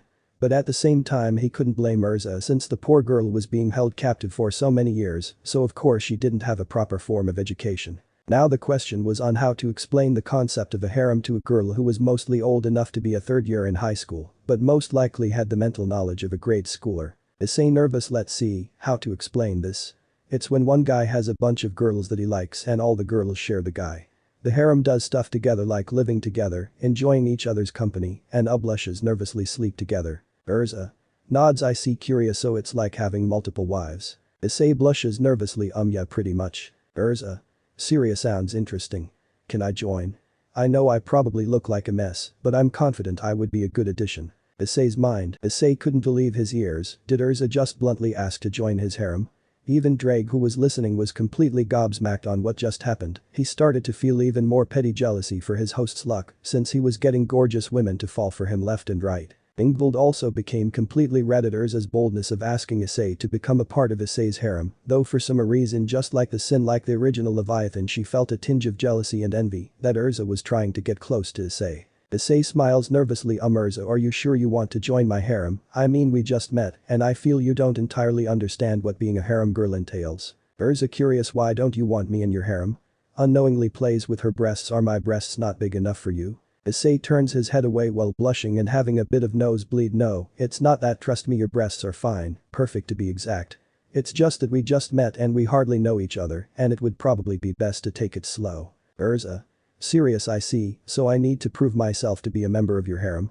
Determined, in that case I will do my very best to make sure I am harem member worthy of your stature. Issei mind sweat drops, why do I feel she didn't really get what I was trying to tell her? Issei sighs, in any case we should get some rest since I have one more sword I need to collect before heading back home to Kuo. It was then Issei set up the sleeping mats around the fire and as Issei went to sleep on top of his mat, he noticed that Ingvild was sliding in next to him. Issei confused, Ingvild nervous, well, I notice I sleep better when I'm hugging something and sleeping next to you is very nice. Issei confused, even after I told you I used to be a pervert, you still want to sleep next to me? Ingvild smiles, why of course, like you said that was who you were before and you didn't do anything to me last night, so I trust you. Issei surprised Ingvild. Urza confused, what are you two doing? Ingvild smiles, oh, I sleep better when I'm next to Issei-san, since it's like hugging a firm body pillow or a stuffed animal. Urza curious, oh? Now that sounds interesting, I want to try that out. It was then Urza made his way over to Issei's mat and snuggled up next to him while hugging his body. This caused Issei to become a bit flustered as Urza was unknowingly pressing her large breasts to Issei's body. This caused Ingvild to pout with jealousy and began to hug Issei tighter. Urza smiles, wow, Ingvild was right, this does feel nice. If this is one of the perks of being in your harem, then I'm all up for it. Ddraig whimpers, lucky bastard. Issei mind sweat drops. Was my training to not be a pervert anymore a complete waste of time, then? But that argument filling his head. Issei, Hyoudou, and Erza fell asleep, waiting for when it was time to collect the final sword that Issei needed to truly start his path to become the strongest. Not knowing that acquiring this sword will no doubt shake the foundation of who he is as a person and will no doubt test his motivation to become the strongest. As well as not knowing that another person would be trying to acquire the sword as well. Chapter 4. The price for power. Nihao Hawaii 2 days later. Third Pav. It's been 2 days since Issei acquired the devil sword. Dante as well rescue Erza, or what Ddraig called it, harem recruiting, since his host was starting getting women to fall in love with him left and right, which irked the legendary dragon to no end, since he had to actually put in work to get with the girls he laid with. Then Issei comes along, and he's snatching girls without even noticing. The legendary dragon wouldn't be surprised if married women will start lusting and going after his host. Anyway, since then Issei has noticed something going on with the DSD, in which it seemed to always appear in his hand without him summoning it. Every time Issei would try to put the DSD inside his pocket, it would appear in his hand out of nowhere soon after. Issei felt like the DSD wanted to constantly be at his side and that it didn't like being shoved into the pocket, like putting away an old piece of equipment in the closet. It wasn't then Issei's right arm started to change, it became that of a demon compared to the dragon arm on his left arm. When he asked Nero what was going on, he told that it must be an effect of him pouring his own demonic energy into him, as well as him unknowingly absorbing the demonic energy from the DSD. Nero told Issei that what he had now was called the Devil Bringer, which was the physical manifestation of his demonic power, explained to Issei that he also had one after waking Ddraig, and that was how he found out he was the descendant of Sparta, as well as some of the abilities that it had, along with storing the demonic swords of Sparta like DSD. Though Issei started hearing a distant voice since his arm changed sometimes from time to time over and over, saying power, I need more power. Just as Nero told him, the DSD seemingly went inside the Devil Bringer, in which Issei tested it and saw that it stayed inside this time, and that he was able to summon it with ease. Both Erza and Hyoudou were both shocked and in awe on how the Devil Bringer looked like and the power that was oozing out of it. Issei asked Nero if there was a way to properly conceal it, since he obviously couldn't go around in public with his arm looking like this, and with the power that it was radiating would attract unwanted attention. Nero told him that it was similar on how he was able to control his draconic energy, and that he just need to control the demonic energy on his arm in order for him to turn it back to a human. Issei did just that, and after a few tries, he was able to get his arm turned back to a human. During the rest of the day, Issei, Hyoudou, and Erza would explore the island of Hawaii. Since they were in Hawaii, they might as well enjoy the tropical scenery. Issei made Erza some clothes in order to help her blend in with the crowd. Erza, on seeing how well Issei was to make clothing from magic, was certainly impressive. During that day they hit up all the major attractions as well as the gorgeous beaches that Hawaii had to offer, as well as taking pictures of themselves to commemorate the memories they made. But it did not help that a bunch of guys would try to hit on Hyoudou and Erza, in which again Issei would send them all a death glares to tell them to back off. Later on, Issei would practice how to use DSD, as well as learn how to control the ability that he gained from the Geryon. Once Issei got the hand of being able to control time to a degree, Nero told him that what he called Quicksilver style, which is a technique which grants the power to slow down time at the cost of demonic energy. Nero explained that Dante had this ability when killed another Geryon decades ago, and that if continues to train on it, then he could be as good and powerful as the Aguirre's family, who are famous to have the ability to control time. Issei also tried practicing on how to use his Devil Bringer, which was fairly tricky, since being able to summon a giant spectral demonic hand out of nowhere, as well as learning how to control it was surely challenge, since it felt operating an extra limb. Right now, Issei was currently lying a deck chair reading some of the books that he grabbed back in Nero's armory in New York. It was book on advanced fire and lighting, which Issei found was extremely useful, since it could help him learn other types of spells besides dragon or demon slayer magic. Issei also read some books about certain fighting styles which found extremely useful, since even though his hand-to-hand combat skills were great, it wouldn't hurt to learn a discipline or two in order to help when he faces a skilled fighter, though two styles caught his interest, which were Royal Guard and Taijutsu. There was also the concept of Senjutsu, which had a lot of properties that Issei could definitely use in and out of combat. This made Issei wonder if he could find someone that could teach how to use such an art. As for Royal Guard, it felt he can probably learn on his own, though with trial and error, since it involved using your demonic energy to perfectly counter-absorb attacks and releasing back at your opponent. Though from what he could read from it was the most difficult to master, but Issei was determined to master it, since besides from his basic stats, he had no real way to defend himself from attacks. This also made Issei think about getting other books about the different mythologies in the supernatural world, especially the one he is currently aligned with, since if he's going to be a high-class devil, he should be knowledgeable of the supernatural as well.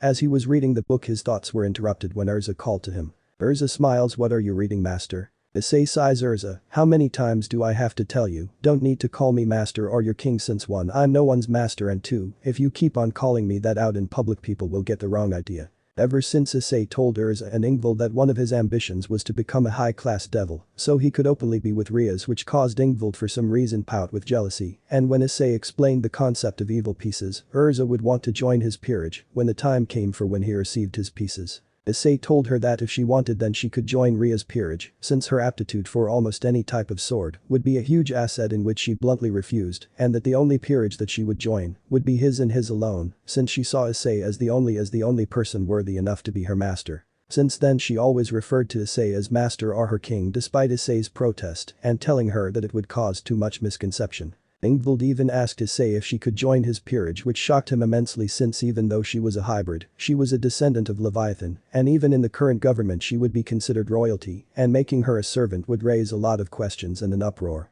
When Issei told her that she would end up having her own evil pieces right away since she was a descendant of Leviathan, but Ingvild said that she wasn't interested in building a peerage or having servants, and that she wanted to be with him since she felt safe when around him. Urza smiles. But it's only natural for the person who's going to be my future master and king to be called as such when I'm their presence. Or should you call husband? Issei sweat drops. Not that either, Urza-san.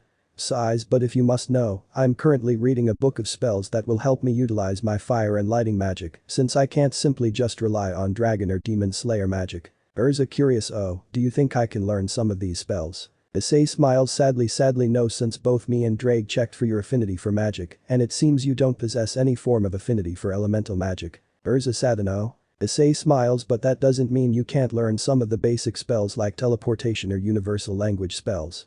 Plus I only said you didn't have an affinity for elemental magic, but we did find something else. Urza hopeful with stars in her eyes. Really? What did you find? Issei chuckles. Aren't you excited? Smiles. Me and Ddraig can't say for sure, but it's a unique form of spatial magic, but we don't know which kind. Maybe when we finally return to Kuo I'll ask Rias to help look into it for you. Urza smiles with excitement. Really? Oh, thank you, master. It was then Urza jumped onto Issei, practically giving him a death hug. Issei's face became completely red since Urza's breasts were literally on his face. Ddraig slowly grumbled with jealousy that his host was getting to feel such amazing breasts. Issei just did his best to break free, but Urza was surprisingly super strong for a human, and his inner pervert was trying to make him not resist and enjoy the moment. It was then their precious bonding moment was interrupted when Ingvild came back with coconut drinks, and when she saw both that close, not only did she feel a tinge of jealousy for Urza for trying to get super close to Issei, but she believed Issei was enjoying it. Ingvild blushes nervously. Issei-san. Issei finally breaks free and breathes. Ah, thank Satan, I thought I was gonna die from suffocation. Looks to Ingvild. Flustered Ingvild, this is not what it looks like. Ingvild blushes nervously. Issei-san, are you going through mating season? Urza curious. Mating season? Issei flustered. It's when an animal of a race goes into heat during a certain time and blushes nervously mates with the opposite in order to produce offspring. Urza surprised. Oh well then, master, if you're going through something like that, then you should have told me. Smiles with pride. As your servant, it is my duty to help satisfy your every need, even though it would be my first time. I will gladly offer it up to you. At that statement both Issei and Ingvild's faces became 50 shades of red on how straightforward Urza was being. Issei mind shocked. What the fuck it is going through this girl's mind? Ddraig cries comedically. Why, it's not fair, you instantly have the green light to bang this bombshell of a woman that I would kill an entire village to be with. Godman it, someone break me out of this sacred gear before this pretty boy takes away all the girls. Natsu sweat drops. I'm actually starting that Issei is right and that you actually did die a virgin, big bro. Ddraig cries comedically. No, now he has my little brother turning against me. Damn you, Issei Hyoudou. Urza smiles. Now then, master, shall we make you father? Issei flustered. But Urza, I'm. Ingvild flustered. No. Urza. Issei surprised. Huh? It was then Ingvild rushed towards Issei while pushing off Urza from him. It was then she jumped on top of Issei. Ingvild blushes. If anyone is going to help Issei have children, it will be me. Nero mind sweat drops. This girl kind of reminds me of Kateria. I guess all the descendants of the Leviathan family are like that. Urza smirks. Oh? So you also want to be in my master Issei's harem as well? Ingvild blushes nervously while pressing her finger together. Well, I just don't want Issei-san to forget about me.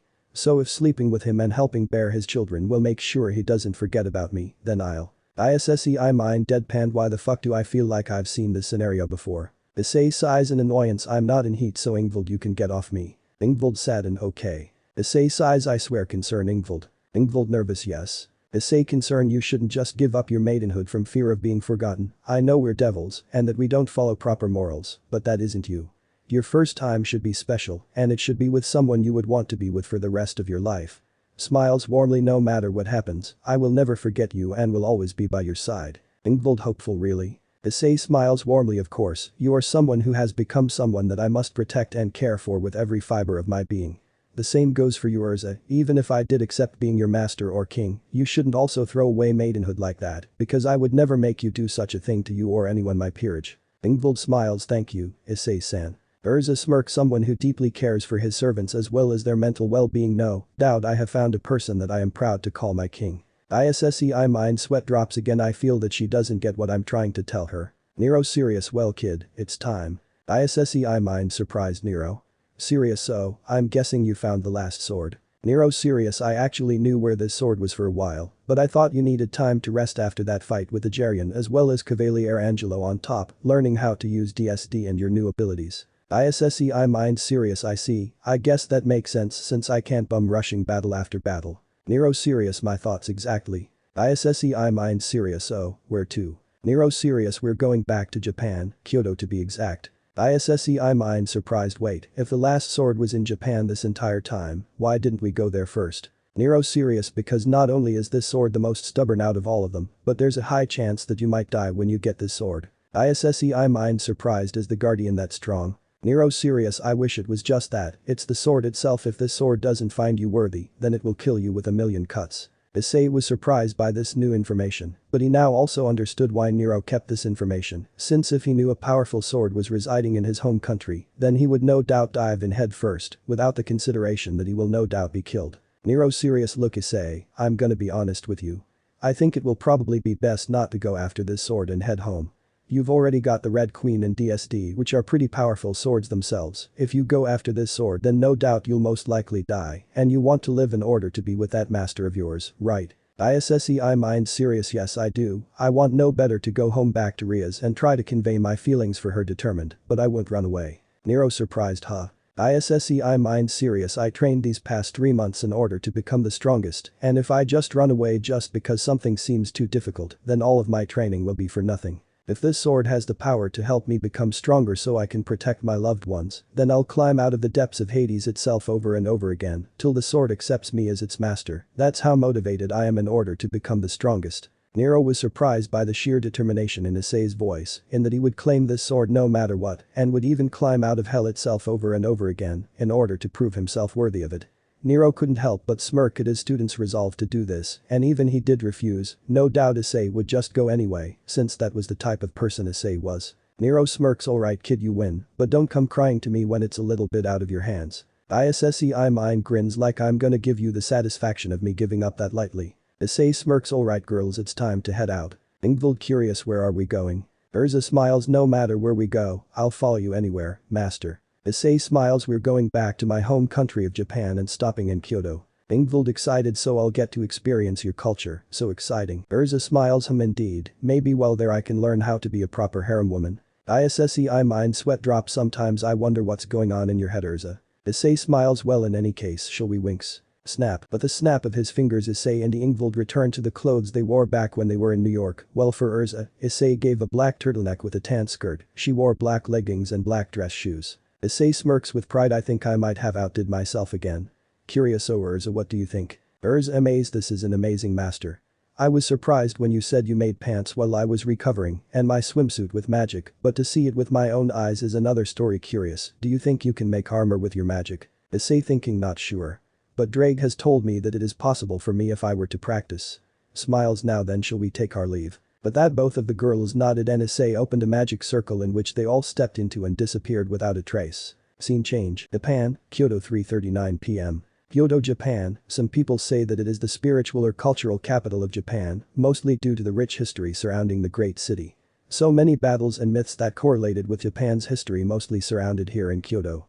Right now, Kyoto is considered a major tourist attraction even more so than Tokyo. It is the home to many wealthy and noble families of Japan. But it is also the home of Shinto pantheon, who are the gods that govern Japan. Some of the notably of gods are the Shinto trio, who are Amaterasu, who is the Shinto goddess of the sun, Susanoo, who is the Shinto god of storms, and Tsukuyomi, who is the Shinto god of the moon. But besides the Shinto gods, Kyoto is also home to the yokai, who are a group of various species of supernatural beings, native to Asia, Japan, and China, who currently walk alongside humans in disguise for the most part. Currently the city is bustling people whether they are locals or tourists. The city of Kyoto almost seems to never rest. Within the alleys of the great city of Kyoto, a red magic circle appeared and out came 3 people. One was a scarlet-haired beauty with looks and a body that most men would kill to be with. The second was another woman with purple hair and had an aura of innocence, but also had a body that most men could only dream of being with. The last person was young handsome brown-haired boy with looks that would make essentially any woman would even cheat with their husband's spouses to spend a night with him. These people were no other than Ingvild, Urza, and Issei, who had just arrived in Kyoto, and to Issei's surprise, he didn't feel nauseous or dizzy, which could only mean one thing, and that was he finally gotten over his weakness of being in a moving object or teleportation. Issei mind surprised, holy shit, could it be? Guys, I didn't feel sick or dizzy while teleporting. Does this mean I finally kicked the drawback of being a dragon slayer? Natsu smirks, it seems so, good job kid. Ddraig smirks, yes, you are growing quite well, partner. Issei mind smiles, excitement, finally maybe I can finally take Cavalier out for a spin. Nero smirks, easy there kid, let's get this last sword first, then you can try going for a joyride, okay? Curious, wait, do you even know how to drive a motorcycle? Issei mind shrugs, can't be that different from riding a bike, right? Nero chuckles, sure it is, kid. Ingvild curious, oh Issei-san, is this really your home country? It looks nice. Urza smiles, I agree, and I even can sense the nobility in the atmosphere. No doubt this is a place where someone as noble as you came from, master. Issei chuckles, thank you too, but actually my hometown is actually a few hours away from where we are right now. Smiles, but I am glad that we're back in my home country, since now we can actually hopefully stay in an actual hotel and pay for a nice meal. Upon hearing that, both Ingvild and Urza couldn't smile in absolute joy in the fact that we're going to be sleeping in an actual bed and have a proper meal, since for the past few days they had to camp where they sleep, eat whatever Issei could hunt, and could bath in rivers or lakes that they could find. Realizing that they could actually get a hotel, Issei opened up his phone to check his bank account, only to be shocked that his parents sent him a bit of extra cash a while ago. This made Issei wonder why would his parents send him extra money, and from what he was looking at, it looked like to be enough money to spend a few nights at a very nice hotel and have very good meals. If Issei remembered correctly, his father was just a simple salaryman at a technology company, and his mother was a simple housewife who only had a small part-time job. There was no way that his parents had this kind of money lying around, unless they were maybe secretly saving some on the side. But this also brought up another question on his mind, and that was what to do with Ingvild and Urza when he returns home. No doubt Ingvild would be staying in the underworld under the protection of the Mau once he reports back to Rias and gets into contact with the current Devil Kings, but knowing how clingy Ingvild is to him now, there's also a chance that she will have to stay with Issei. But then there's Urza, who has nowhere else to go. Issei was at least somewhat hopeful that Rias can help him out with setting Urza a place to stay, but also knowing his loving master, she would just stick Urza in Issei's house since she was technically his responsibility. But the problem would be that his house is already packed enough as it is ever since Asia and Rias moved in, and he can't keep lying to his parents or have Rias mess with their minds to convince them to let them stay. Issei decided that he wasn't going to do that anymore, and that when he returns home, he was going to tell his parents about the supernatural, since if he's going to be protecting his family from the threats that will come knocking at his door, he should at least tell his parents of what's to come, even if it meant it would no doubt change of how they see the world. Issei mind curious, how the hell were mom and dad able to send me this much money? Ingvild curious, Issei-san, are you alright? Urza curious, is something troubling you, master? Issei shakes his head, smiles, no, nothing is wrong, I actually have enough money so that we can spend the night at a fairly nice hotel. Ingvild, Urza smiling with stars in their eyes, really? Issei chuckles, yes I do. Smiles, now then, just stick to me, and Ingvild, try to hide your demonic energy presence. We are in Shinto territory, and we don't want to draw any unnecessary attention to ourselves. Ingvild nods cutely, right. Issei mind blushes, so cute. Issei serious, and Urza, no calling me master or king when we're in public, since like I said it causes unwanted attention and misunderstanding. So just call me Issei or Ice, okay? Urza smiles, as you wish, Master Ice. Issei mind sweat drops, Sparta help me. Issei sighs, in any case, let's get going. It was then Issei, Ingvild, and Urza started walking through the streets of Kyoto. Both Ingvild and Urza were amazed by buildings and sight. Even Issei was amazed by it, since his family really never visited Kyoto or anything outside of Kuo, in matter of fact. This also made Issei wonder if this was considered going on his school trip early. He mentally thanked himself for casting the spell on Urza so that she could read and understand every language. As they were walking around as well as finding a hotel for them to stay at, Issei accidentally bumped into someone that he was not expecting. Thanks to Issei's scent as well as looking closely at the person that he bumped into, he could tell it was a girl. She was a young woman with chin-length blue hair with a dyed green fringe on the right side and brown eyes. She was wearing a black, skin-tight, short-sleeved leotard with pauldrons, matching fingerless gloves that extend to her biceps, and thigh-high boots, all of which are adorned with straps. This attire is worn under a white-hooded cloak with gold and blue accents. But the thing that caught Issei's attention was the cross she had around her neck, as well as the amount of holy energy irradiating from the axe-like object she had covered and strapped to her back, which meant she was a member of the church. This also frightened Ingvild, but she was able to maintain her composure, as well as make sure her demonic energy didn't spike. Issei also maintained his composure as well as made sure his demonic energy didn't react violently, but he needed to resolve this quickly before this girl figures out that they're devils and he starts a war with a church. Surprised, huh? Issei smiles weakly. Sorry about that, I didn't mean to bump into like that. I hope you can forgive me for my lack of awareness. Serious? Oh, it's okay as long as you apologize, then I'm sure the Lord may forgive you as well. Issei smiles warmly. Thank you for your kindness. Curious? So you're with the church? I'm surprised a sister such as yourself is doing in a place where everyone mostly worships the Shinto gods. Serious? Well, me and another sister are here on a mission from the church, sighs, but sadly my fellow sister is a bit energetic and can get easily distracted and we got separated. I'm currently trying to find her so that we can return to our mission. Issei mind sweat drops. Why does that remind me of Rin-chan? Issei smiles weakly. Well, I hope you and your partner can get back to your mission as soon as possible. Nods while smiling. Thank you for your kind words, mister. Issei chuckles. Please, no need for the mister, my name is Issei Hyoudou, and you are? Zenovia smiles. Zenovia Korda, and again thank you for your words of motivation, Issei Hyoudou.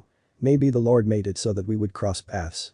I hope we cross paths again soon. Issei mind sighs doubtful. Or if so, you'll be trying to kill me. Ddraig sarcastically annoyed. I don't know, maybe you'll end up sleeping with her and then boom, peace between the church and the devils at last. Issei mind sweat drops. You seriously need stop letting this get to you, Ddraig. For fuck's sake, you're literally over 1000 years older than me, man. Fucking act like it. Ddraig annoyed. Never. Issei mind sighs. What am I gonna do with you, man? Issei smiles warmly. Maybe we will, but I think we should part ways for the time being, since me and my friends need to be somewhere and I have an errand that I must take care of. Smiles and waves. See around, Zenovia Korda. Zenovia smiles and waves. And a good day to you as well, Issei Hyoudou, and let the Lord bless us on both of our journeys. That last statement caused both Issei and Ingvild to have a slight headache since Zenovia was unknowingly blessing them, which can be harmful to most devils, but since Issei was half dragon and Ingvild was half human, the effect wasn't as bad. Once they were far away enough, both Issei and Ingvild couldn't help but sigh in relief at how close that was. Issei sigh in relief. Man, that was a close one. Ingvild sigh in relief. I thought I was about to die back there. Issei smiles. You also did good back there, Urza, maintaining your cool and staying quiet for the most part. Urza serious. I just didn't know what was going on. So I just stood there and waited until I was asked something or we started fighting. Issei mind sweat drops. Better than nothing, I suppose. It was then Issei and his group went on their way to head to a hotel so they could rest for a while before Issei left to find his final sword. Back with Zenovia. Zenovia smiles. Issei, eh? I wonder if that's the same Issei Arena grew up with and developed a crush on. If so, he's quite handsome for a boy our age. The power that he and his friends were giving off was amazing.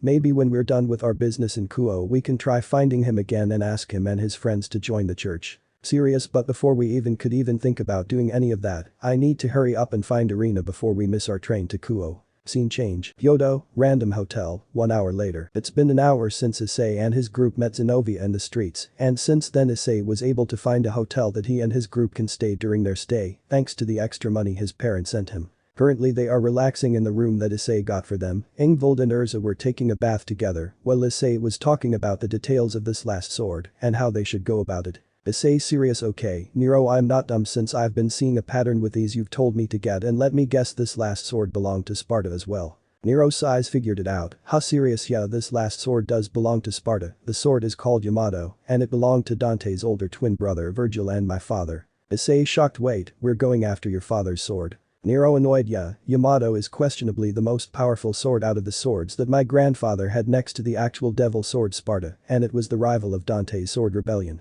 But what makes the sword so powerful is its ability to essentially slice through anything, even space itself. But that sword Virgil was able to slice through space and open portals to anywhere he desired, as well as cause being able to use the blade to cause distortions in space, engulf an enemy in which they are sliced multiplied times in such rapid succession that the enemy half the time didn't even realize they were caught in it. Issei concerned Nero, are you alright? Cause it feels like getting this sword is bothering you in more ways than one. Ddraig sighs, it's a complicated matter, partner. Nero annoyed, nothing complicated about it, my own father didn't even know I existed until at least a decade before I died. He literally had my mother as a one-night stand, not even caring that he might have a child, because all he cared about was gaining power. Shortly after I was born she died after giving birth to me, since not only bringing forth a descendant of Sparta, as well as the Red Dragon, was too much for her body, which left all alone with no clue who my deadbeat father was. When he finally finds out that I exist, he bluntly ignores that fact and continues to focus on gaining more power and beating Dante. Ddraig sighs, Nero, and I've told you, that's not what I sensed from him when he found out who you were. Nero annoyed, yeah, that he had a small feeling of regret and shame for abandoning me, well, it doesn't change the fact for what he did. Issei, hearing this, felt so saddened for his senpai for the fact he was essentially alone for the majority of his time on Earth. He guessed that if it wasn't for Kiri, then Nero here wouldn't be any different from the rest of the boosted gear wielders who only use Draig's power for their own gains. But there was one question that was bothering Issei and decided to ask. Issei, curious, Nero, if getting this sword bothers you this much, then why do you want me to get it? Nero, serious, because I'm not that blinded by the anger I have towards my father that I'm not going to take it out of his sword.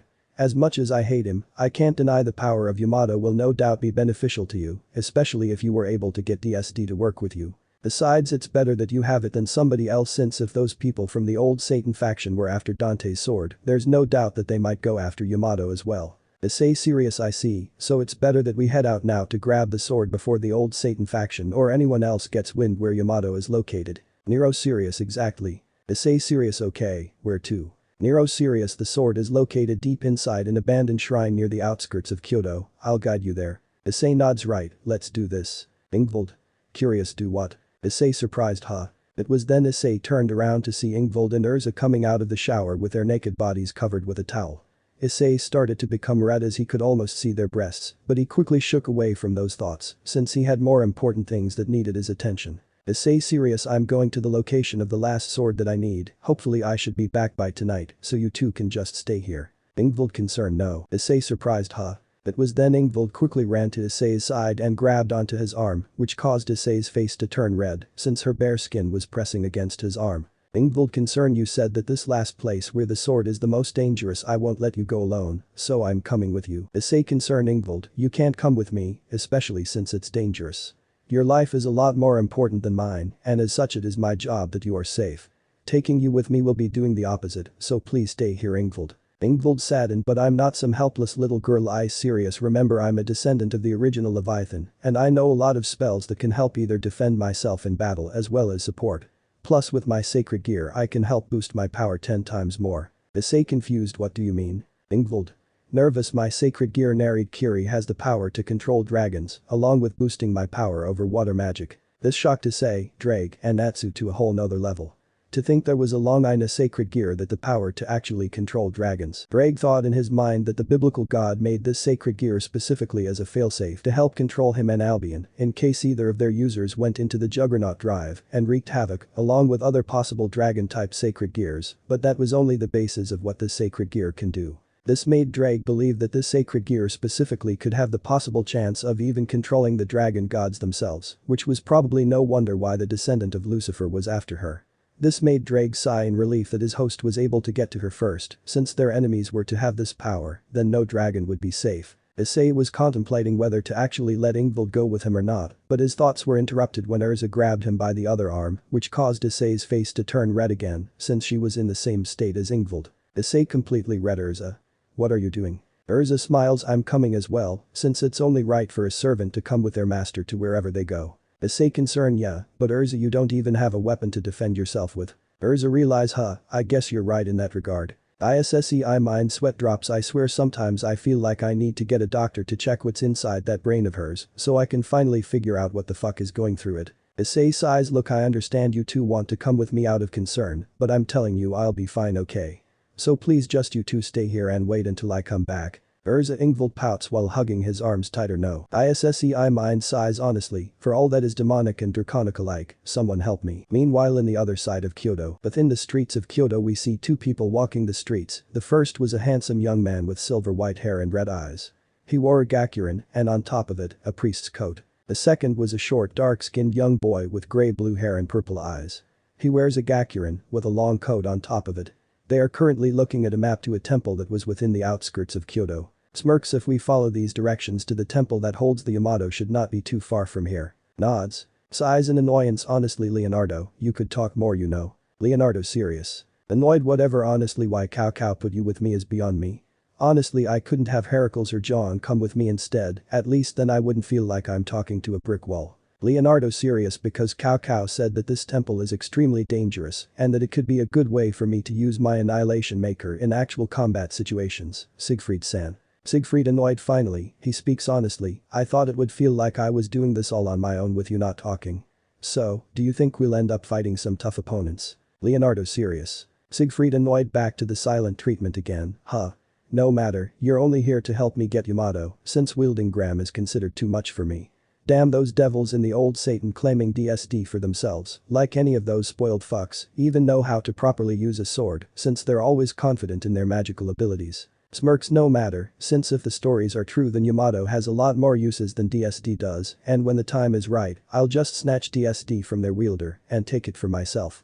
I'll be the strongest demonic sword wielder since Sparta himself. Ring ring, Siegfried surprised huh. Inside Siegfried's pocket his phone rang which caught him by surprise. He was curious since he knew that it was someone from HQ that was calling. But what got Siegfried curious was that everyone at HQ knew that he was currently trying to obtain the legendary sword Yamato and that it was even approved by Cao himself. Either Siegfried answered his phone to see what was going on. Siegfried answers phone while being curious hello. Phone serious Siegfried. Siegfried serious oh Georg it's you, what is it?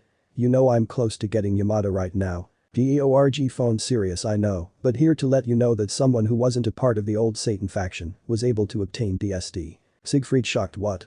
How is that possible? From what I read the blades of Sparta are like the pure demonic versions of Excalibur, they are extremely picky on who they decide to let wield them. You're telling me that someone was able to slip past the old Satan faction and grab DSD from under them? Georg, phone, serious this person didn't sneak past them Siegfried, this person annihilated them and took the DSD with them. This shocked Siegfried since he knew that the old Satan faction would no doubt have a small platoon with them while trying to get the sword. But not only did this person destroy them, but also was able to get DSD to work with them. Which meant there were two possibilities, the first being that this person was secretly a descendant of Sparta, but that wasn't possible since the last descendant of Sparta known as Nero died decades ago and he didn't have any children.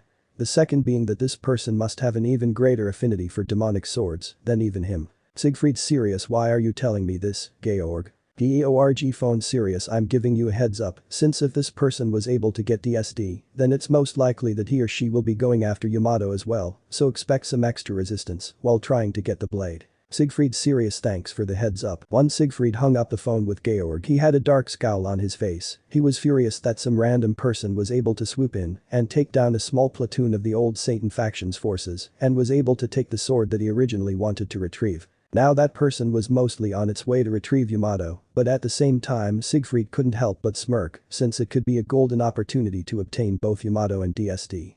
Once the idea came to his mind he told Leonardo that they needed to pick up the pace. But unaware to Siegfried that inside his robe which held numerous demonic swords and that two of them sensed that there was someone in this city who was an even better wielder than their current one. Scene change. Outskirts of Kyoto, Issei Pav. After Ingvild and Urza of trying to convince me to let them come with me, I sadly reluctantly agree to let them come with me, since me and Nero thought that we didn't have time to argue with them, since if the old Satan found by now that they couldn't get DSD, then they would hurry up and try to retrieve Yamato. Since Urza didn't have a weapon, I let her borrow the Red Queen while I would use DSD while we went inside the shrine. I told Urza that her main priority would be to protect Ingvild at all costs. As we got closer to the area that Nero told me where the shrine where the Yamato was being held, I sensed a barrier coming near which I could tell was fairly strong, and I would probably have to use the boosted gear to boost my power in order to have enough strength to break it. Ingvild curious Issei-san, how much further are we to the shrine? Urza. Curious we've been walking for what seemed like hours. Issei serious almost there, I can sense the barrier surrounding the temple should not be far now. Be ready, we don't know what kind of enemies or traps that were placed here in order to protect the sword. Urza Ingvild nods right. After a few minutes of walking in this deep forest we finally reached where the barrier was, and when I placed my hand on it, I could already tell that this barrier was above my current strength, signifying how tough it will be for me to grab the Yamato.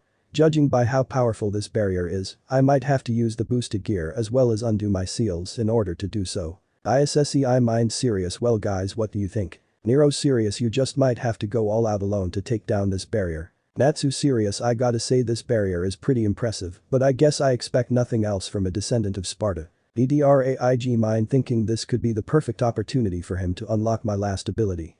I could already feel him being so close, but he needs something like an obstacle to help challenge his convictions. Bryn's lord, and behold, this barrier is the perfect obstacle for him. If he wants this sword and truly becomes the strongest red dragon emperor, he'll truly need to want it in order to win. Issei mind curious, Ddraig thoughts. Ddraig serious partner, I want you to destroy this barrier without going into the balance breaker. Issei mind surprised, what? Ddraig serious, like I just said, I want you to break the barrier without using your balance breaker.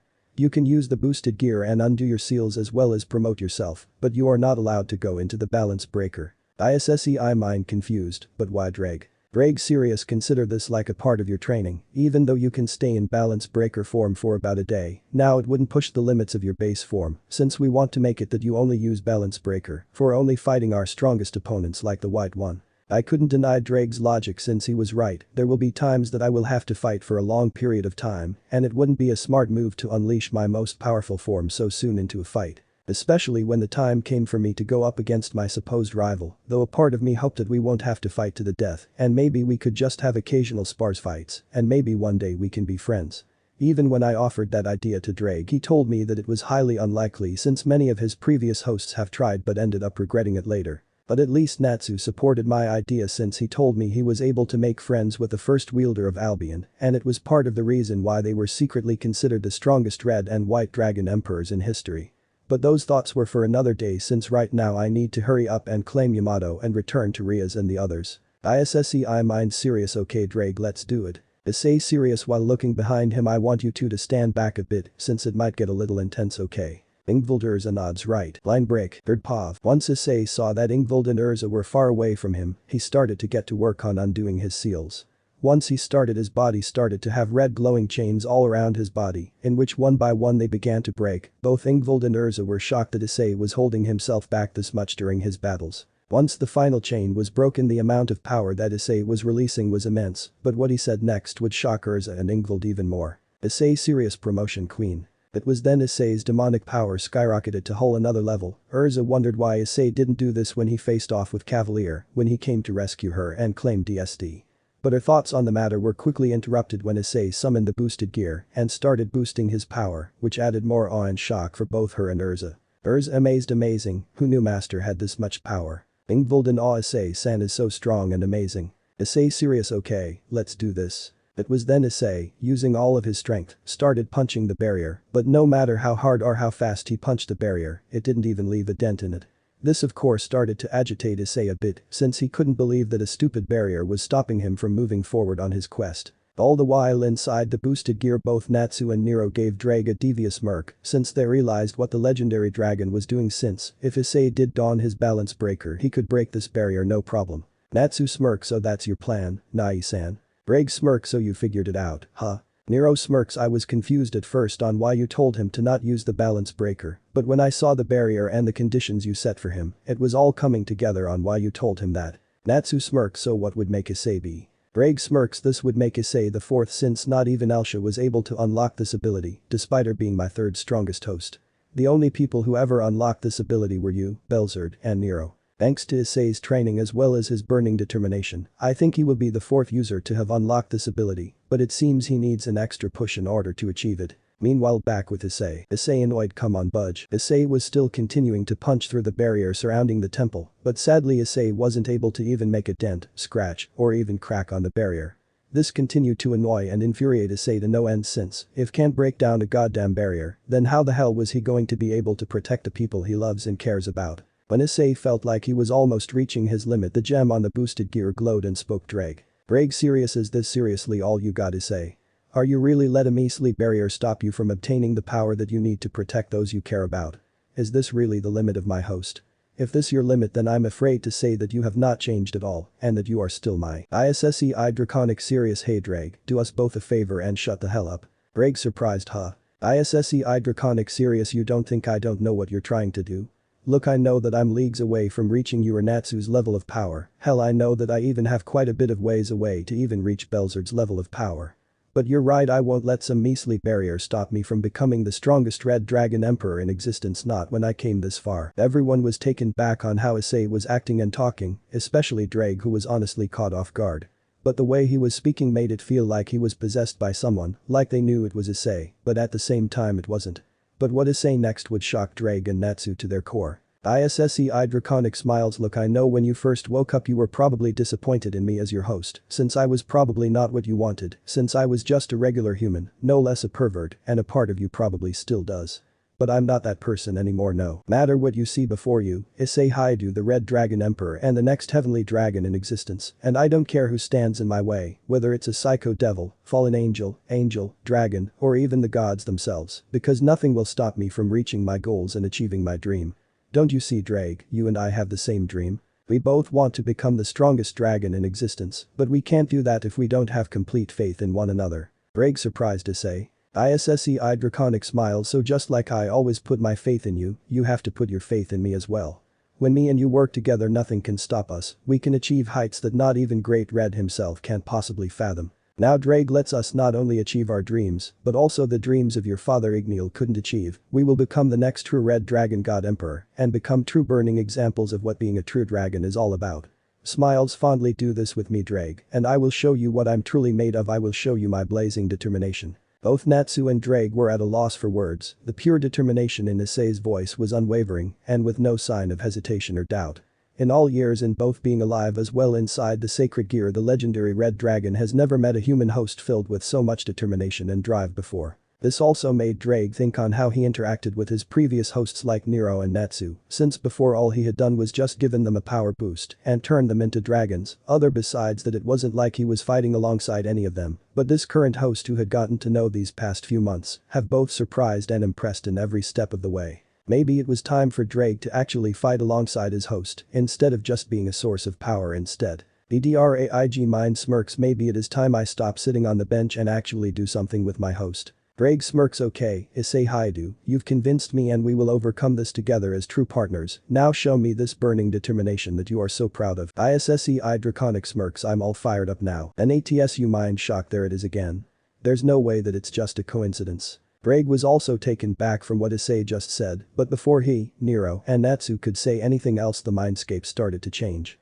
All of the volcanoes started to erupt with pure fury and power, and the ground was starting to be surrounded with pure crimson and golden flames, and a blood-red crimson sun began to descend from the dark clouds of the volcanic ashes. Everyone was both confused and amazed at what happened to the mindscape, but they got even more confused when a giant door appeared that seemed to be locked, which for some reason, but also to have a huge crack in it, which intrigued Ddraig to a great deal, since he felt drawn to the door.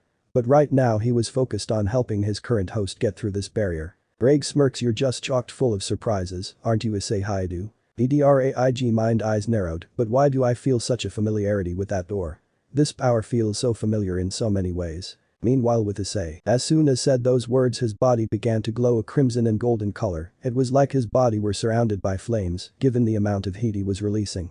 His eyes began to glow to the same fiery color that his body was producing. The heat was so intense that Ingvild had to put up a magic circle in order to protect herself and Urza from being scorched alive, but they couldn't deny that the amount of power and heat that Issei was releasing was amazing.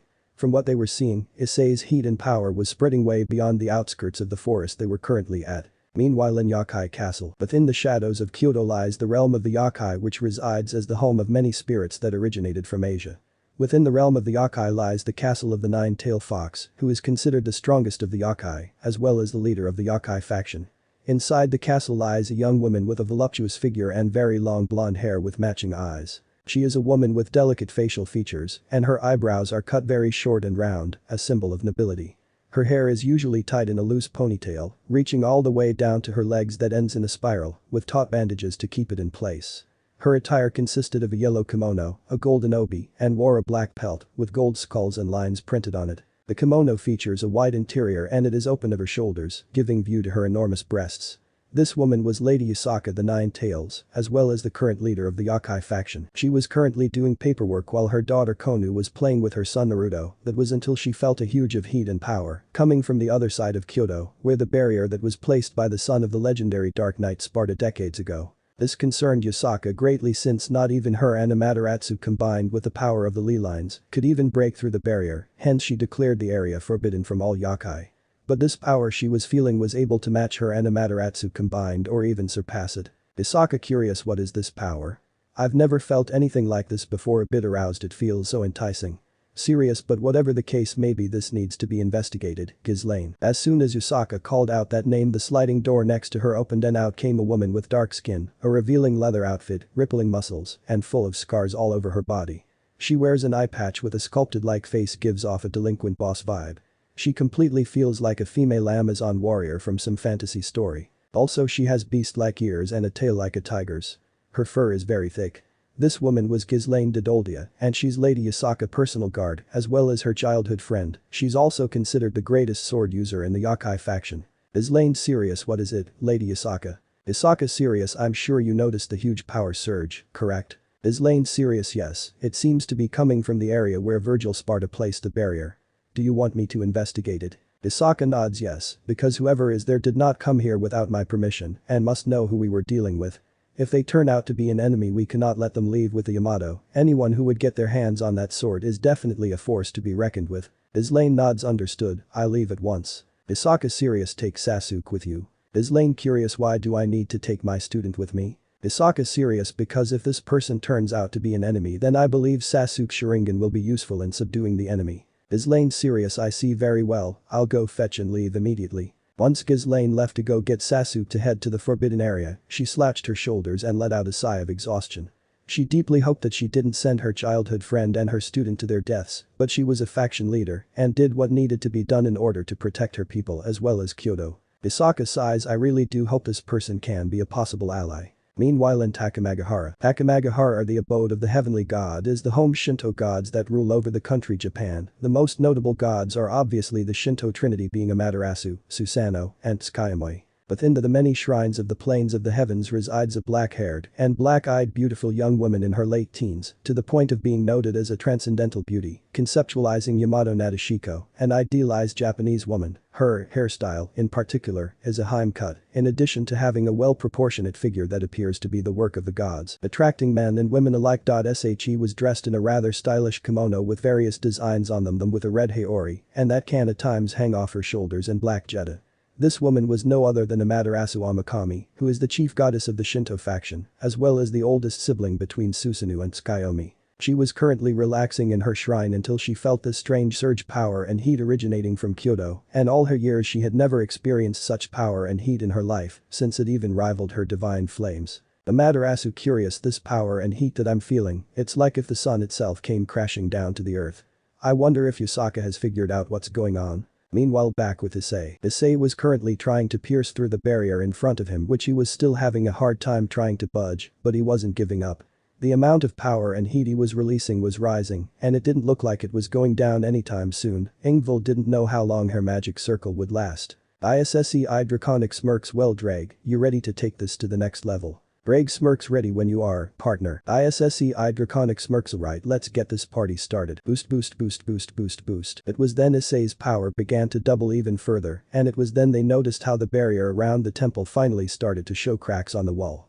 Issei, seeing this, decided to push himself even further, since he wasn't going to stop now, especially when he has made progress. Issei Draconic grins, almost there, we got this Ddraig, just a little further. Ddraig mind smirks, you got this Issei, you're almost there, just one more push is all you need. Ddraig roars in delight, yes we are now then, roar to the heavens on who you are with blazing determination. Issei Draconic roars in delight, that's right, because I am Issei Hyoudou and I am this generation's Red Dragon Emperor. I will become the next dragon god in existence, and nothing will get in my way. I don't care whether it's devil, fallen angels, or even the gods themselves, nothing will stop me from achieving my dream.